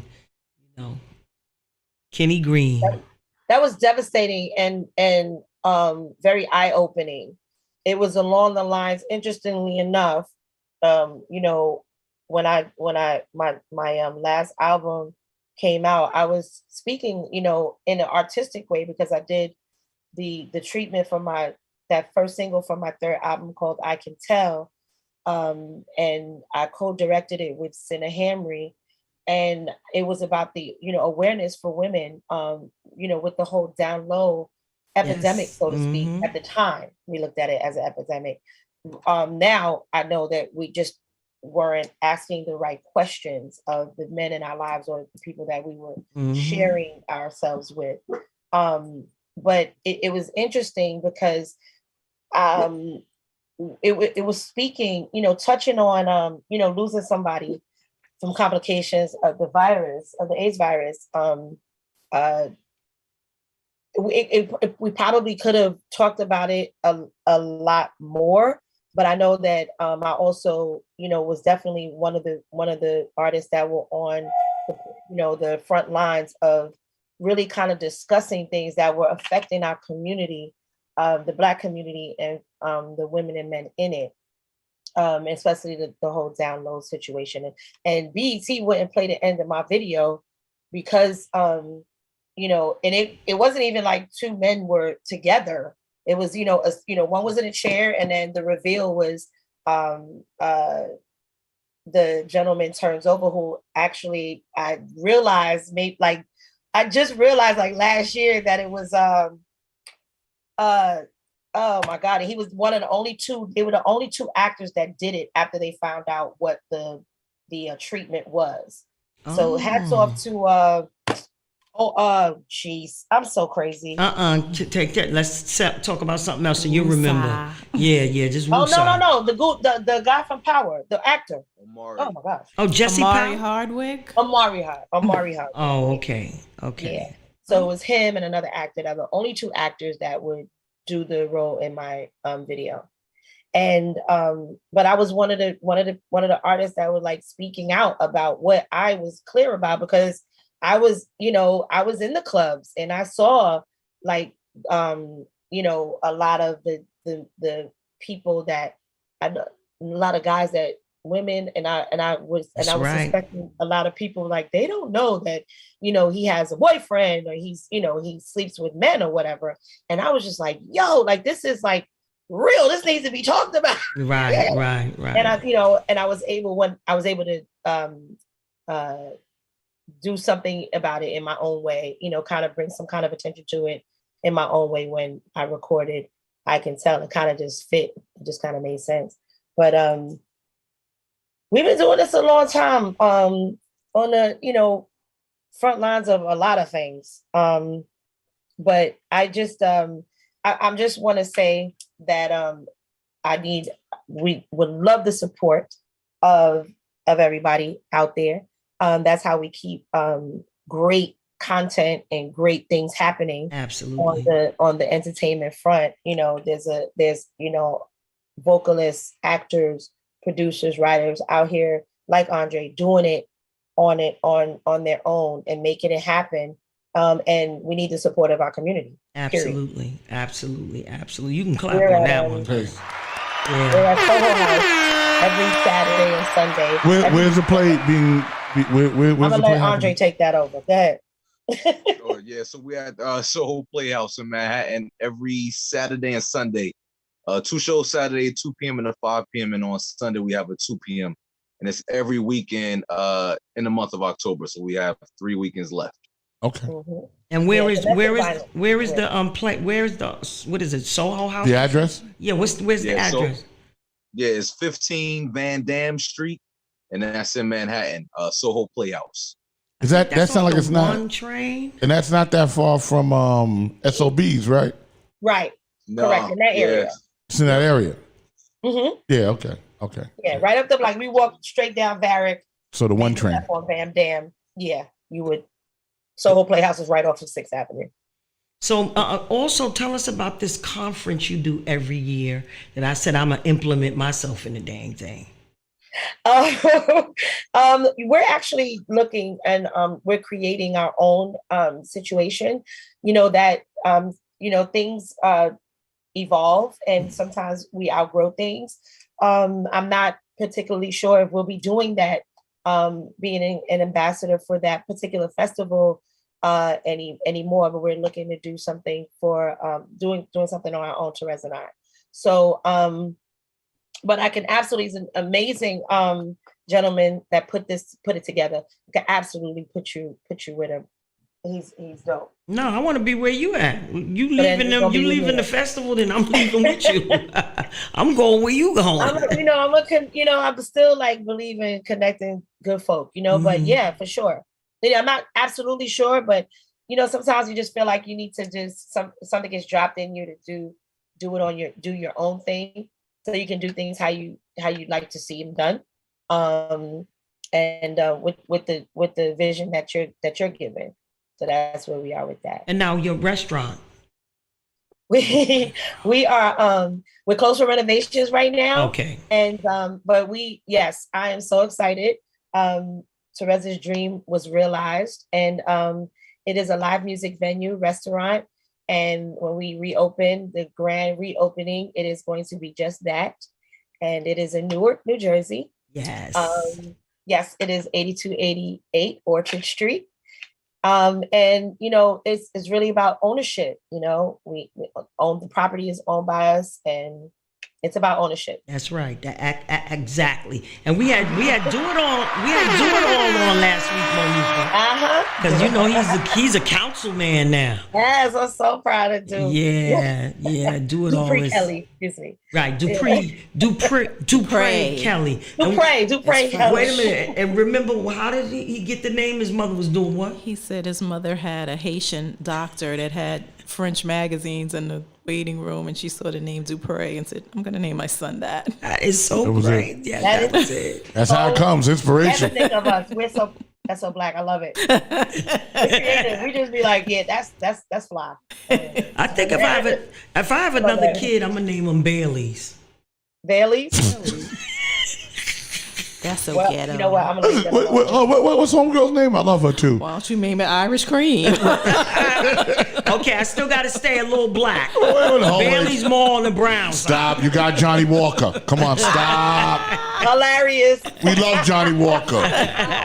Black. Shout out to Johnny Walker. She got the Legends Award this Yes, weekend. she did. Big shout out to Johnny Walker. along with Sharon Haywood. Sharon Haywood. And they gave Slim from Cash Money. They gave Cash Money an award too. Oh, nice. Yeah, the Living Legends Awards. Shout out to Monifa. Legends. Yeah. I got a question, and I might have missed it because I'm doing other stuff. What kind of food you serve at the restaurant? What's on the menu? We're actually revamping the menu as well, but it's like we would have like some of the best. Did you eat the wings, Dre? Did you eat when you were there? Nah, I only drank. You only drank? Okay. Boo. Like, we had like bar food at the, lemon pepper wings, Parmesan wings, fries, Rasta pasta at the time. We're revamping the menu.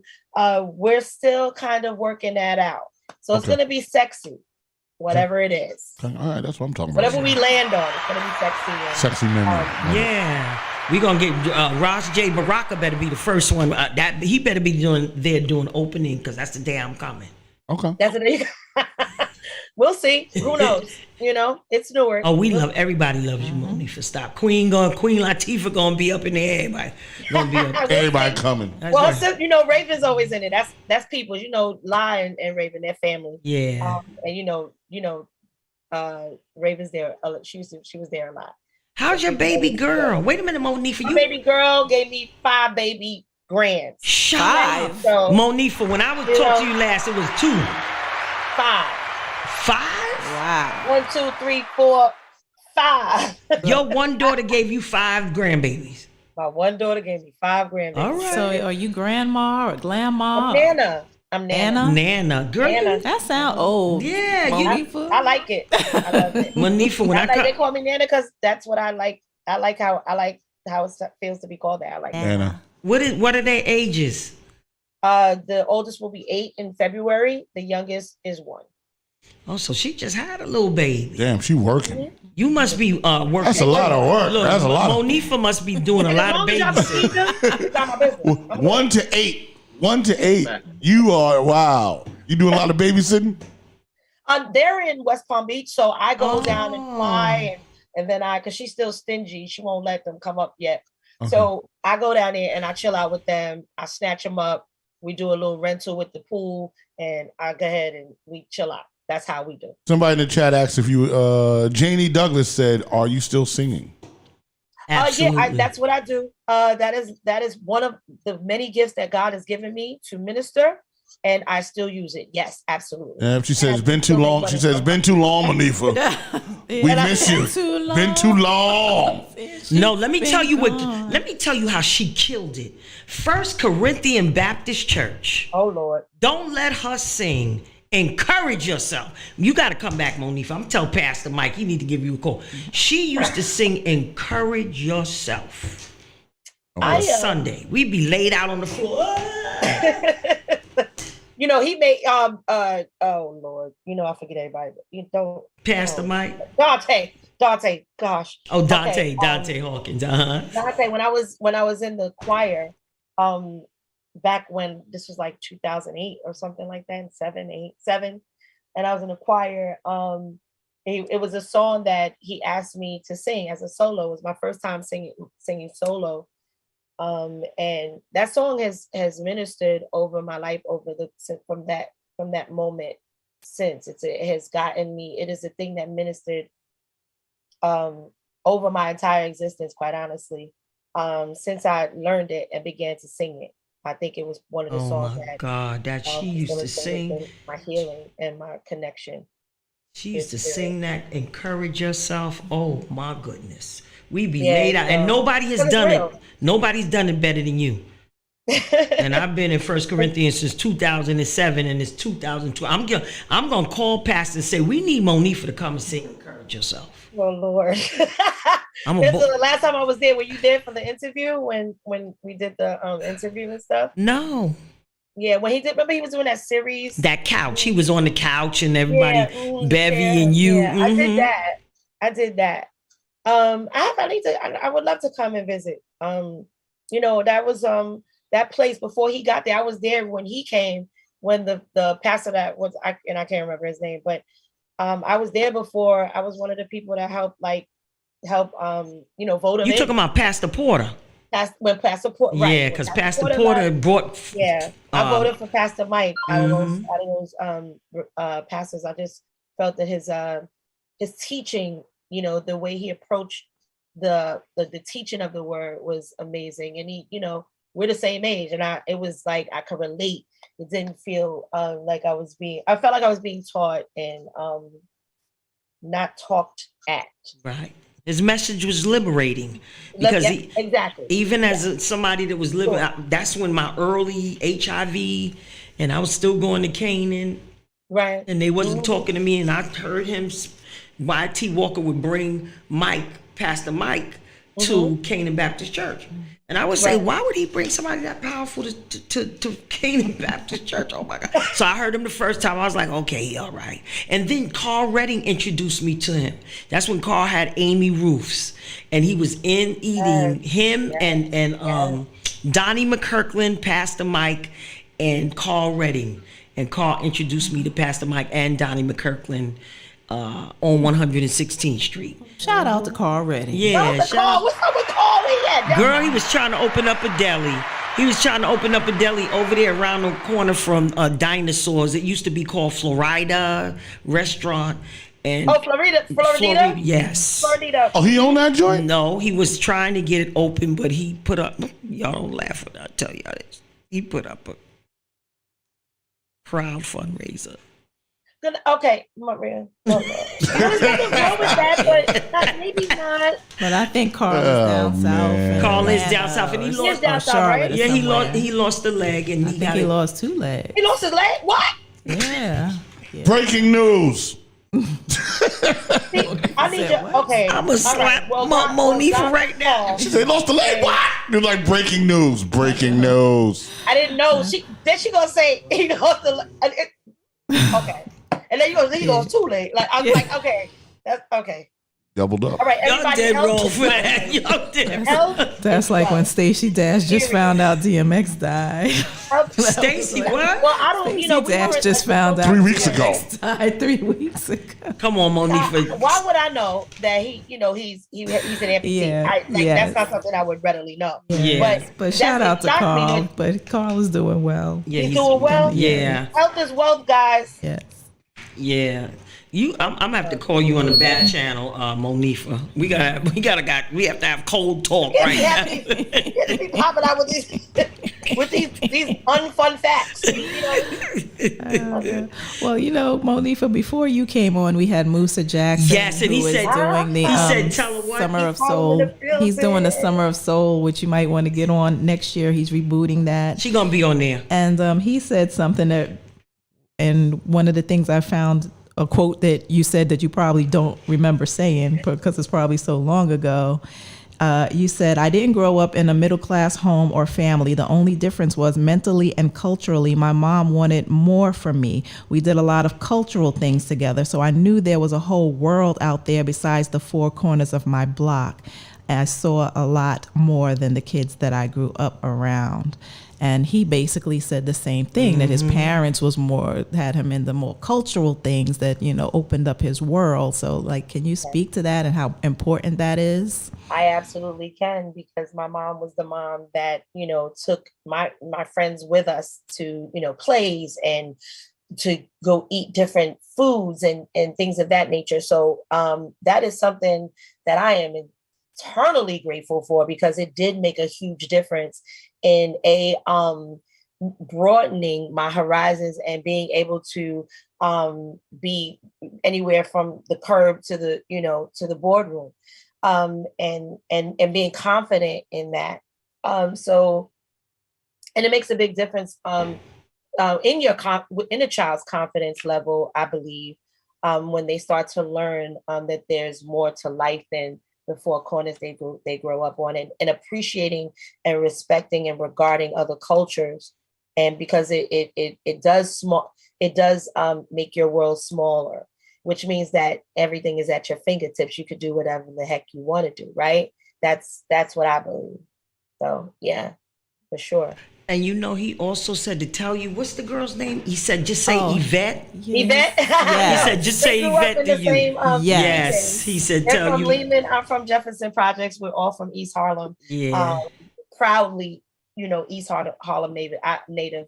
I scream East Harlem out, and Harlem in its entirety. But I'm East Side all day.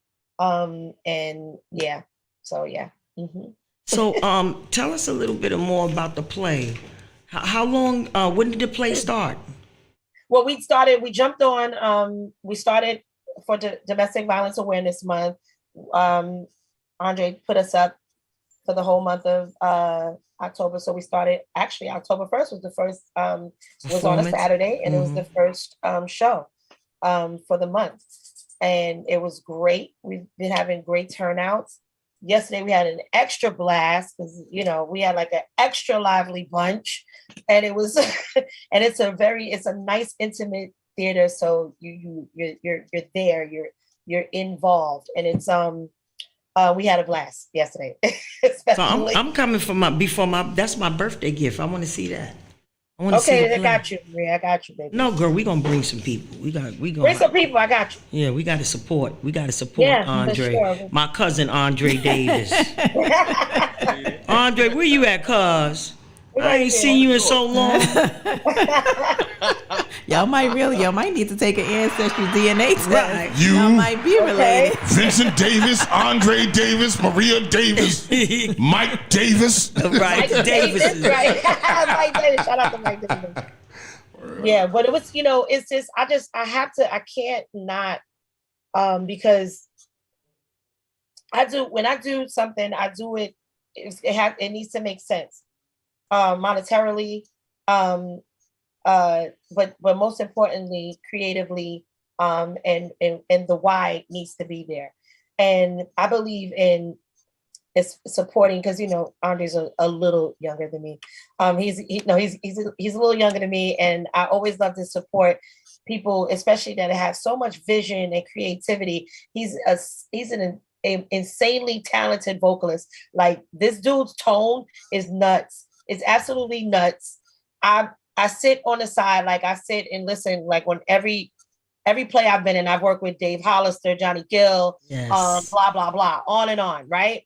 But like Dave was one of those artists that I would listen to and would make sure I was at the side of the stage to hear him sing his joints every night. Dre is one of those cats as well. Wow. Like singing because he wrote the music in the show as well. Oh, wow. So it's just a lot. And I just love to support and elevate that and shine light on that.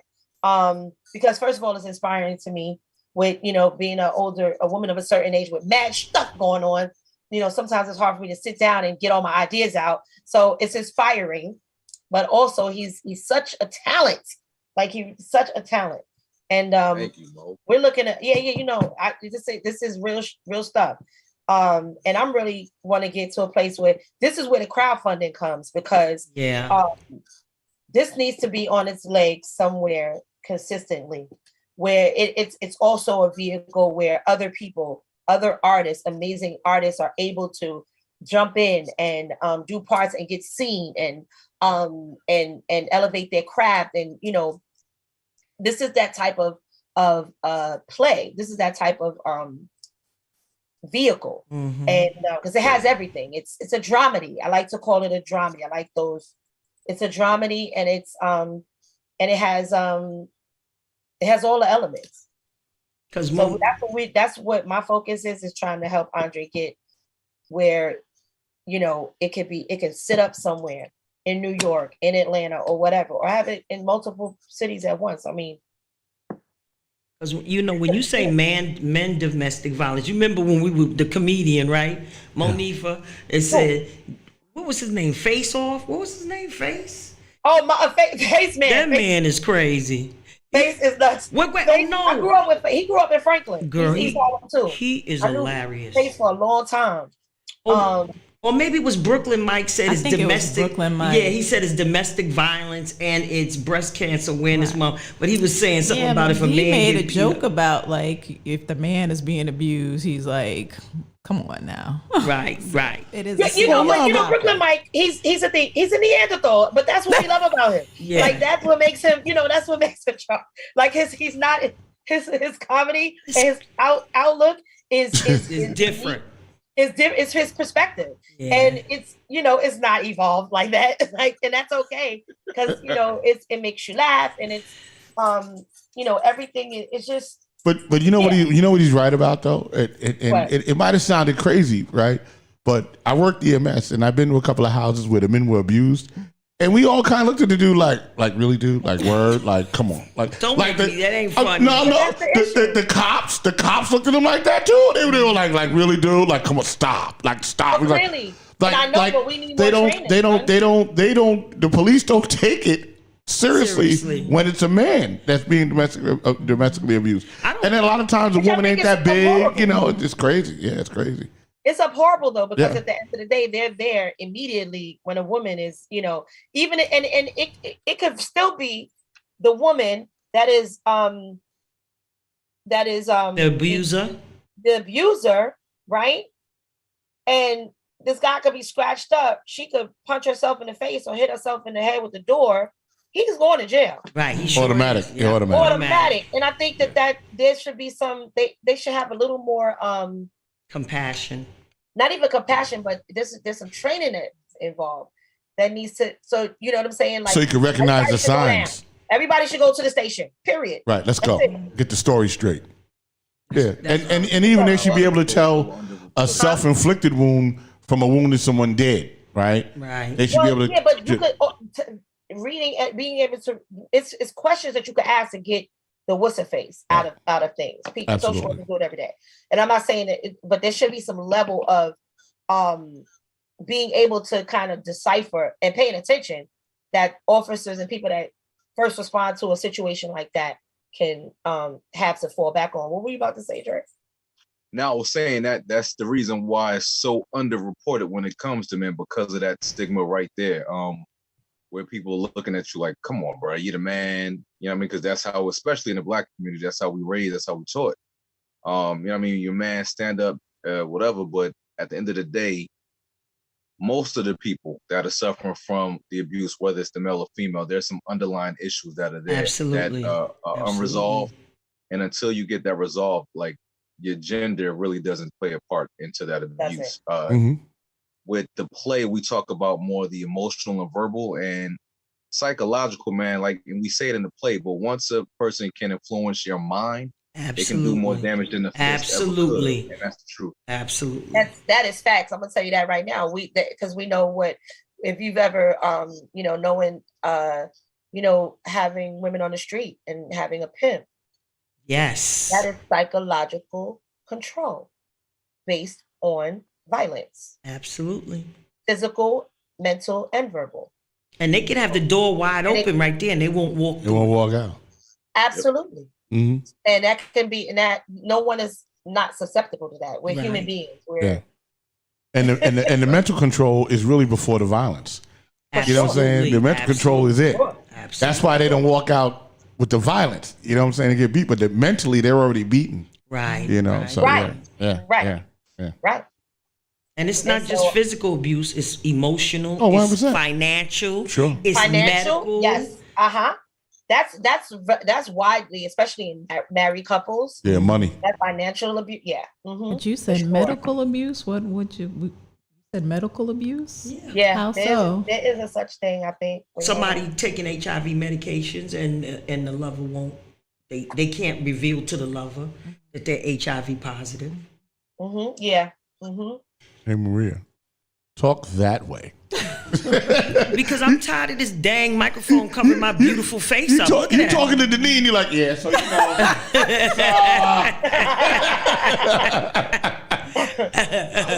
Stop playing with me, I'm just saying. Sticky. I'm just saying. Just Maria, you joking. still doing Mad Wednesdays, right? Still Yeah, doing Mad absolutely. Women. I remember one Gotta year get down. Monifa came. She was like, I saw you on Instagram, and she came. She sang. Carl Brown was so happy. Oh my God, You Carl should Brown. come for your wife's birthday. This is Right? When is Therese? It's When her is Therese's birthday. birthday? Tomorrow.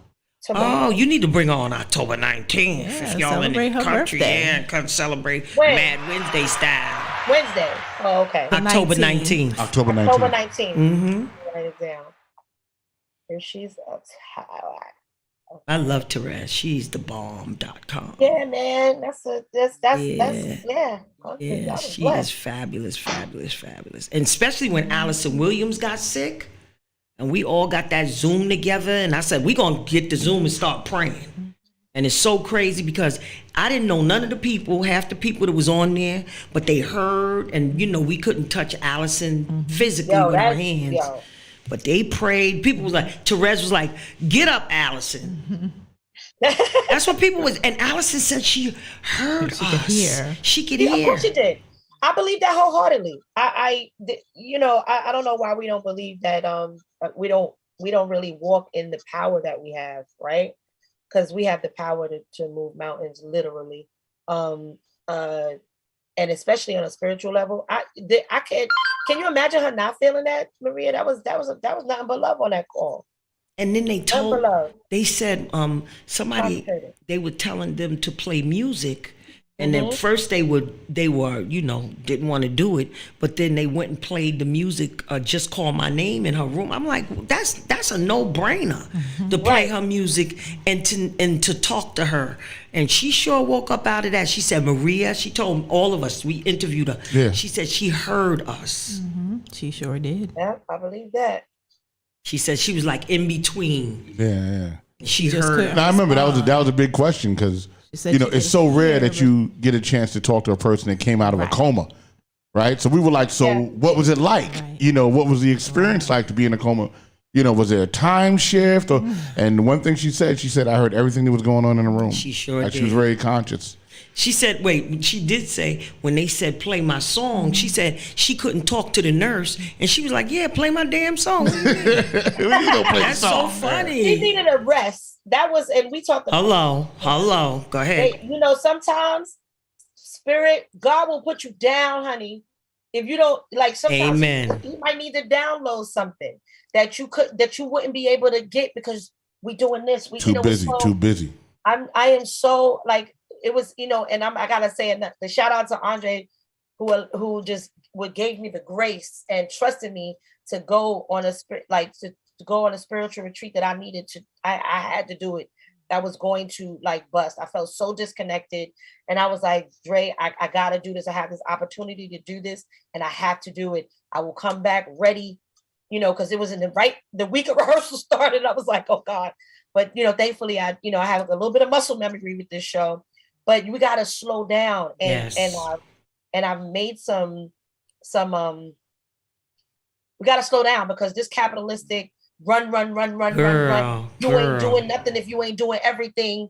Messages that that we've allowed to seep in and make us feel bad about ourselves, and we're not doing everything, short of losing it. If Right. this person don't leave me alone, we gotta stop. It's okay. Rest is important. Rest Self-care.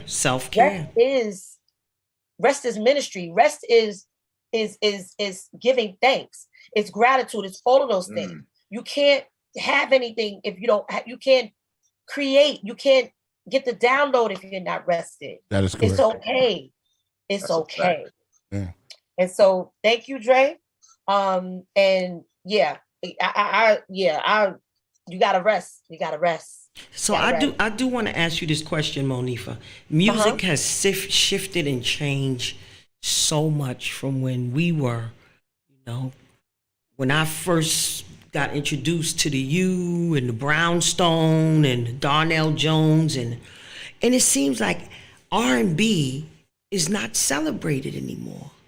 It is, it is celebrated. It is absolutely celebrated, but it's celebrated by the people, the others, right? That I like to call a lot of them out. I like to call them alabaster. it's being celebrated and done by the machine, who are putting a lot of the financial backing and all of the resources behind white artists that are singing R&B. Oh, Because that's R&B true. is pop. That's true. Period. That's it. R&B is pop. Popular. It always has been. Right. You know, That's and I right. hate to break it up like that, but the bottom line is this: Stephanie Mills said it best. They want R&B, they just don't want it from us.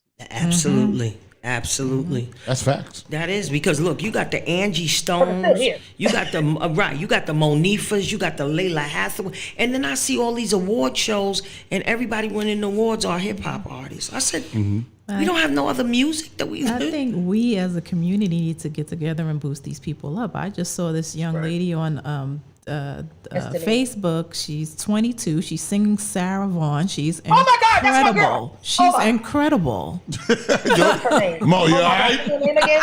All right. She just had the whole caught the Holy Ghost. Right.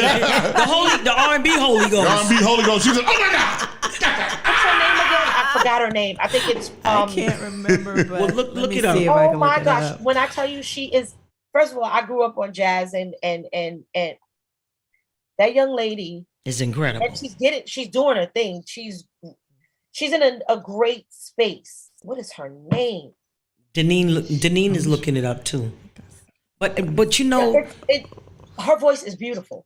and let me you know how you Samara Joy. Samara Joy. Samara Joy. because look at we have so much Follow violence now. Andre. Play it. Amazing. We have so much violence going on now, and they're not listening to Monifa's music. They're not listening to music that soothed us. They listening to music to say Make you aggressive. make you aggressive, trip music, and then they listening to music that all day the message is I'm rocked out, I'm iced out, my teeth is iced, I'm blazing on my wrist, I'm driving a Lamborghini and I got it in there. But these are not attainable for the regular kids that's listening to it. It's not even. Well, you know, there's everything. I gotta disagree. Okay, there's something for everybody out. Mm-hmm. There's all kinds of music and all kinds of artists, independent and otherwise, out there for us to listen to, gravitate to the music that we love. There are so many platforms to share music now. If we're talking about what's elevated, you are absolutely right. And what is forced down our kids' throat, and then you're absolutely right. But it's like Denise said, it's up to us to support, to talk to these networks like BET and blah blah blah. Like why are we not, supporting Represented. Rashawn Right, there's no Pattersons of the black world media. and- There's no black no media. representation. No Yeah. black Like- media. Look, I don't Monifa think just had that. threw her hands up. There is black media, but again, It ain't black. They're not supporting these people you either. are black media. What y'all Right. doing right now? Right, is right, Black media. right. We shouting out But, Samara Joy today and Monifa. Yes, yes. I want to say one thing real quick where you're absolutely right, and this isn't something that we've seen the whitewash of our music before, Right. right? Oh yeah. What the rock and roll thing was a whitewash. We made rock and roll. We created rock and roll, and then by the time the '70s came, all the rock and roll artists were white. It wasn't, and then it became special when the Living Color came and was doing rock and roll. We was like, "There's a They black became rock and roll." right? Yeah, and that's not the case. And it's like we invented it. What are you talking about? So now you're starting to see the same thing in R&B, Yes. right? You're starting to see a whitewash. And 20 years from now, they be like, "Shit, R&B, white music." That's what our kids will be saying. Because remember, what was that guy named Sam somebody? He was close to the Kardashians. Remember Sam Fine? Yeah, When he came Yeah. out. I was like, he's singing out. Sam Smith. Sam Smith, you talking about? Sam Fine is the makeup I was like, artist. wait. Right, Sam Fine is the Sam makeup Fine artist. He sings Yeah, Sam Smith.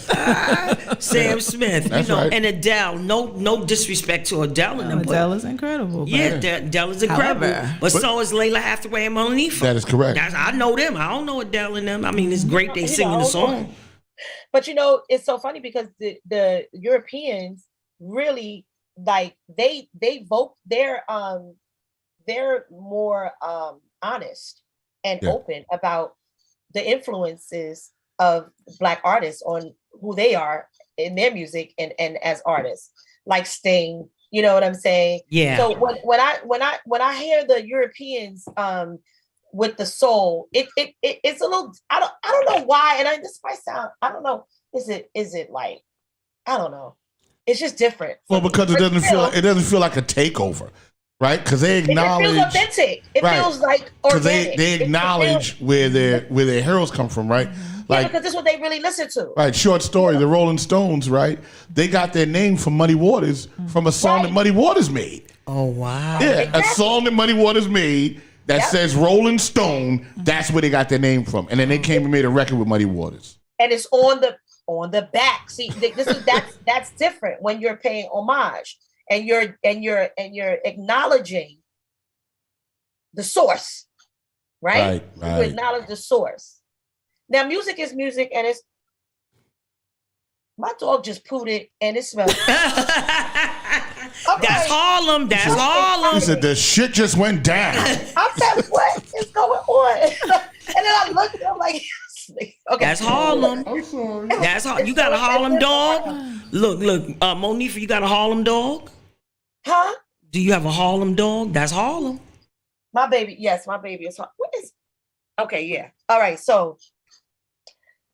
When you pay homage to the source, or you're acknowledging what, we all go through blues. Unfortunately, just like anything else, the systemic oppression and suppression it filters over into everything. Music business as well. Yes, absolutely, man. Because who's fighting on the internet now? Mace and Puffy. It ain't no fight. He telling the truth. Nope, there ain't no fight. He telling the truth. I don't think that he want no smoke. That's my personal opinion. Yeah. I don't think he wants smoke. Who are we talking about? Can I haven't heard the story, so can I get a brief thing on it real quick? So Mace He get called out. Right. So Mace owes Puffy $3 million? No. Puffy owes him. Okay. All right. And he said ask can't Biggie ask Small. Biggie because he dead. You can't ask Black Rob because he dead. He was responding to something that can't ask Craig Mack because he dead. Oh, damn. He was like, I'm the only one here to about. tell a story. He was like, ask, the other artists. He must have said something like that. I didn't hear it. But from the way that I saw the response of Mace, it speaks to him saying something to that nature. He said, who we gonna ask? Biggie's dead. Craig is gone. Rob is gone. Like, who are we talking to? And the rest of them signed agreements where they can't talk. So I'm the only one that can speak on it. Wow. And we'll speak and don't really care about no NDAs. Yeah, that's crazy. That's crazy. The bottom line is that, again, he was taught, there was a formula that they were all taught, right? The Uncle Rushes and, the Andre and everybody. Peace. They were taught to by the oppressor to oppress. Right, that's right. But get their own way. You understand what I'm saying? Yeah, we understand. It is what it is. But you know better, you do better. I know, I did a little bit better because I did know not to go, I was like, why am I with Bert Padell? This is too many people over here. This don't feel right. Too many people over your money. Too many people's money. I'm good. So because you're right. Everybody was with Bert Padell. Everybody was my lawyer. It wasn't right. It didn't even feel right. I was like, this is dumb. Like the whole Uptown, the whole roster, everybody's over. Does that make? Come on, guys.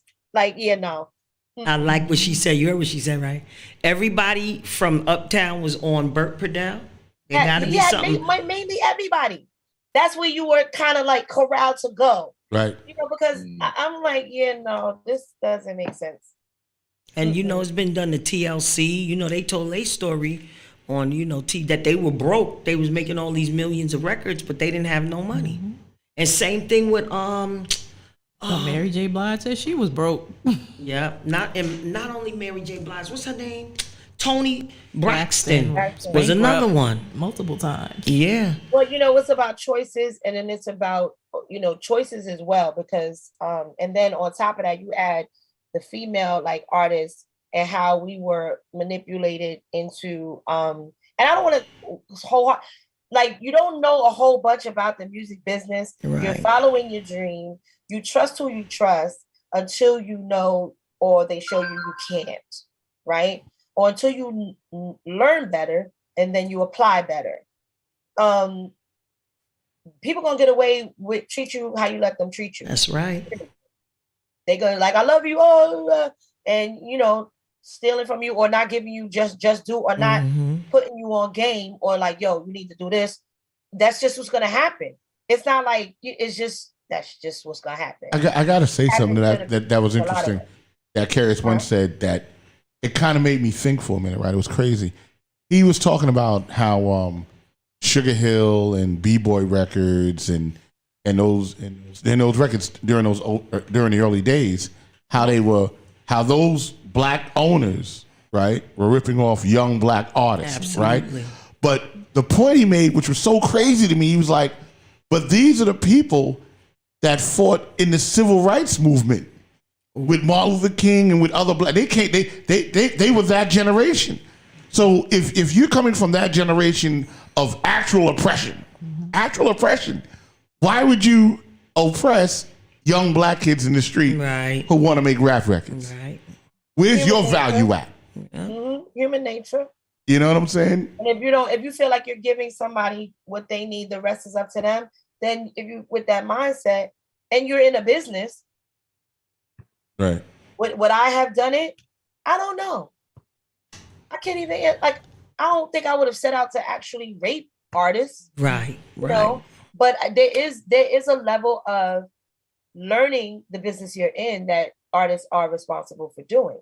Right. And so I don't point fingers. Right. I always say, I wasn't on my game. I was, I had an accountant, lawyer, that y'all do that. And I was trusting people that I shouldn't have trusted. Right. You understand what I'm saying? And I wasn't learning the business side of my craft the way I should have. So I always take full accountability. Right. I don't care what anybody has done. James Brown's used to say it's 5% show and 95% It's a business. Yeah. And they had a lot of business books out too. Kashif wrote a music industry book. Sure. I think Billboard put one out too. Mm-hmm. Can I speak on Rock's point about why they do that? I mean, I saw I think Don King one time talking about, somebody was asking him, you ripped off Michael Spinks. He was supposed to get, $1 million. He only got $100,000. And he's like, he only never seen $100,000 before. So he got $100,000. That's good. But meanwhile, he used that as a rationale for taking all the money. Mm-hmm. Like, well, he never seen that much money before. So I gave him that. Right. I didn't give what he was owed. Right. Right? Why do that? Right. But I gave him more than he ever saw before, so he should be good. Yeah, because my friend mentality. My friend Iran Barkley, same thing. And I said, Iran, you made all of that money. He couldn't read. Yeah. So he got jammed. Dropped the bomb. He couldn't read. He got jammed. Could not read. Yeah. And could not write. So it was an X. So people can easily get over you. So I'm telling my young people all the time, if you do the bare minimal, you need to know how to read. Yeah. That's where they hide everything in the writing. Yeah, of course, it's in the words, right? Reading the contract, it gets complicated, but it's complicated if you make it complicated. Or you got to just sit and get a lawyer that you can trust. That represents you. That represents you. Not the lawyer from the record company that told you to get the lawyer right. Or the person that got you signed, the same lawyer, like it cannot be the same. It has to be somebody that conflict of interest. Yeah, I had Owen Lamb was my lawyer. But it was hard to do that because they were all in cahoots. They were all in cahoots, B. Oh yeah, 100%. Get the money from this machine of all these artists that were coming in, making millions of dollars for these record labels.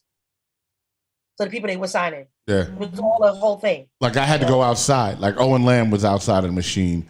Theo Sidlemeyer was outside the machine. He ended up being Eminem's lawyer, actually. Oh, wow. But they were outside of the machine, so they negotiated my deals properly, or at least decent. Right. Decent enough that I wasn't starved out. You know what I'm saying? But she's absolutely right, because then we did. Matter of fact, I did what Monifa did. They were like, go to Grumman Dursky, and with that big law firm, Grumman Dursky, and it's 3 names. They're the main music industry law firm, and they're in cahoots with Bert Padell, right? It's the whole thing. And I was like, why would I go there? I'm like, these dudes, they all know each other. I need somebody to negotiate really on my behalf. You know what I'm saying? And I went outside that. And they didn't like it either. They didn't like that. They didn't like that But at you all. know what's interesting? As Burt Purdell became older, people then, the young artists started realizing that they were being stole, their money was being stole from them. Yeah, he was ripping. Because everybody was up there. I was like, Everybody man, went to Burt. Everybody went to he Burt. handled all Shout their him business. out on the records. Yeah, he handled everybody. Luther, everybody. It wasn't just the hip hop artists. It was a lot of R&B artists too.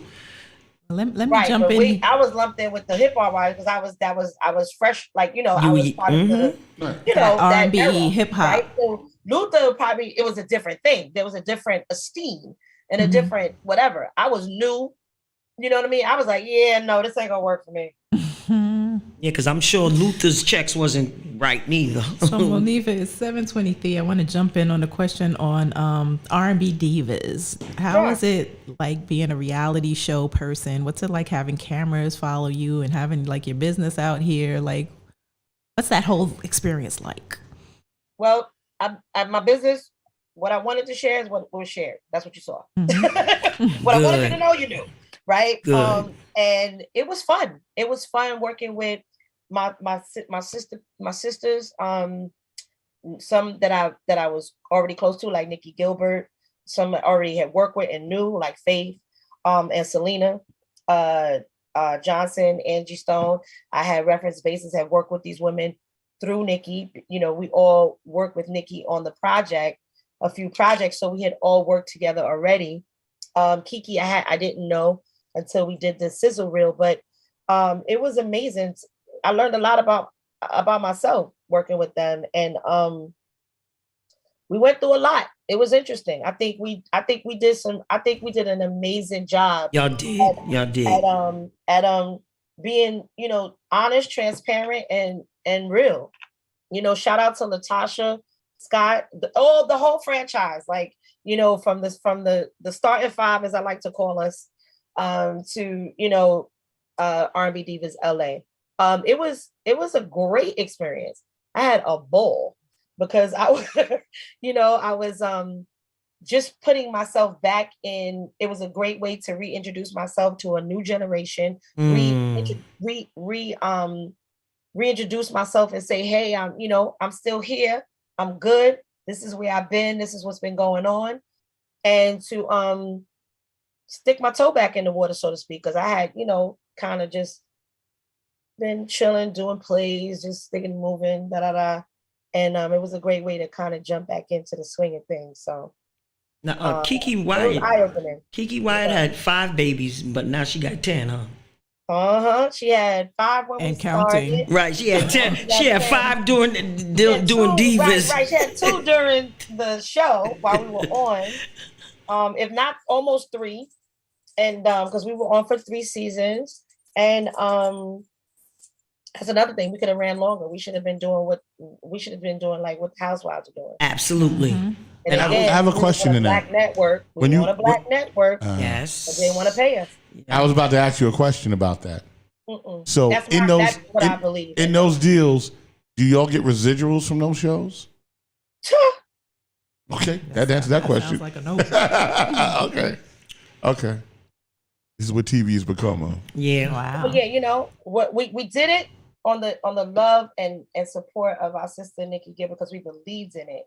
And it's funny because it was pitched out for about a month.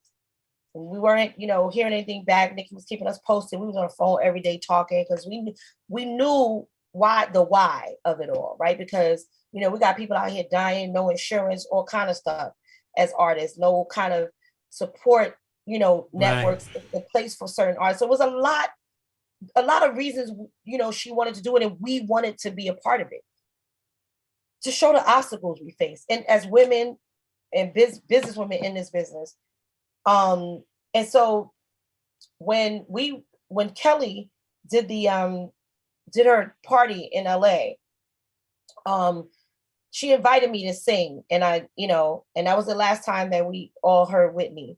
The last time that Whitney voice was heard. Mm-hmm. And it was that 2 days later, after Whitney passed, that they greenlit, that TV One picked up the show.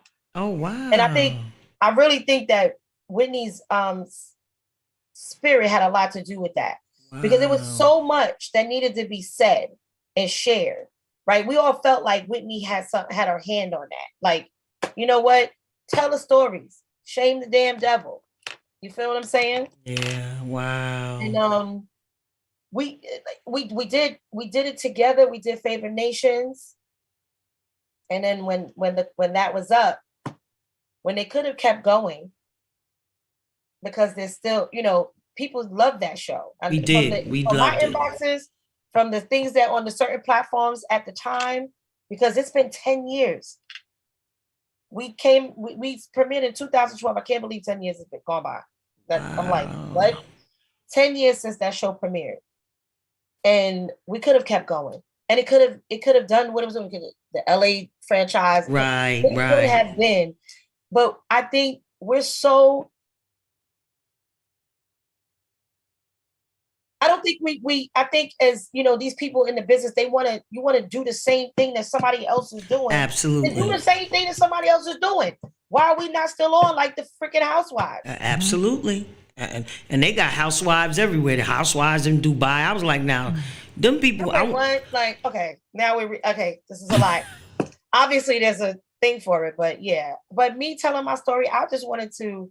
I don't believe in letting somebody else tell my story. That's right. Because I don't really have any shame in what I've been through, what I've done, choices I've made with what I had. I don't have it, but nobody else gonna tell my story. I'm gonna tell it. That's right. And so that's what that was about for me as well. And then getting to be with my homies, Absolutely. So you've hit the 7:30 mark. Yes, we hit the 7. You can't have a Monifa on for 15 minutes. Come on. That's it. I'm leaving because I gotta go. I'm getting yelled at. You didn't order the food yet. I'm here. And take care of your pooch. Right. Little puppy. Thank you so much. So tell us where people can follow you on social media. And How can we Andre. support And you? Andre Yes, too. Andre, you go first. Sure thing. Thank you guys again for allowing me to get on tonight. You can follow me everywhere at A Diamond ENT. That's the name of the company, and that's all my social media.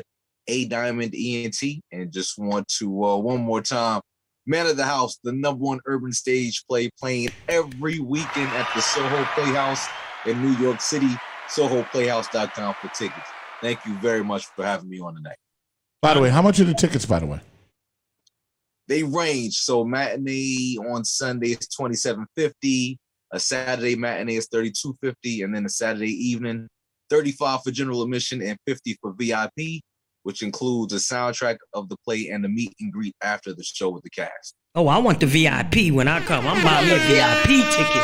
You want the VIP? I want the VIP. Listen, if we can go to Broadway and spend all that money on them damn plays, and then I wind up getting COVID in the damn play anyway. We can pay $50 for a VIP. Right. Yeah, I like that. Come on, that ain't nothing. We need Appreciate that. that. Yeah, send me something because I'm going to blast it out.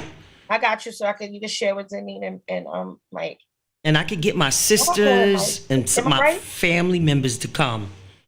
Okay, thank you. You're not going to be disappointed. You're going to have a good time. And you can follow me on all social media platforms. VMonifah, TheMonifah.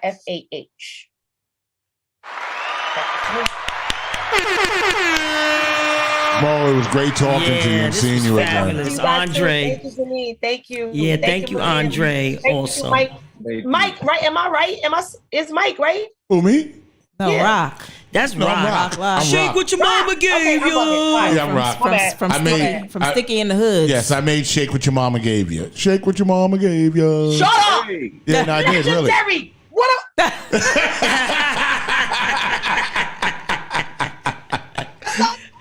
Yay! Nice to meet you. The original very hype nice. man. Very nice to meet you again. We've met before. It's great. I love it. All right. Thank you so much. I finally got you on my show. Thank you. Yo. Hug the grandbabies. Kiss your daughter for me. Blessings to you guys. All right, we'll see you soon, Good Mama. night. All right, good night. Love you. Absolutely. Bye. And that's the show. So, wow. I mean, Musa was crazy. Yeah, and then Monifa crazy. Come on, I mean, this was good stuff. It was good content. I mean, we've been hitting it in the head ever since we started back again. Yeah, You it's ain't been nice. here, but we've been hitting. No, it I've in been the head. watching though. Oh. Yeah, I've been watching the home runs happen. Yeah. You know what I'm saying? So it's been good. What do you got going next week? Mad Wednesday artist for next Monday.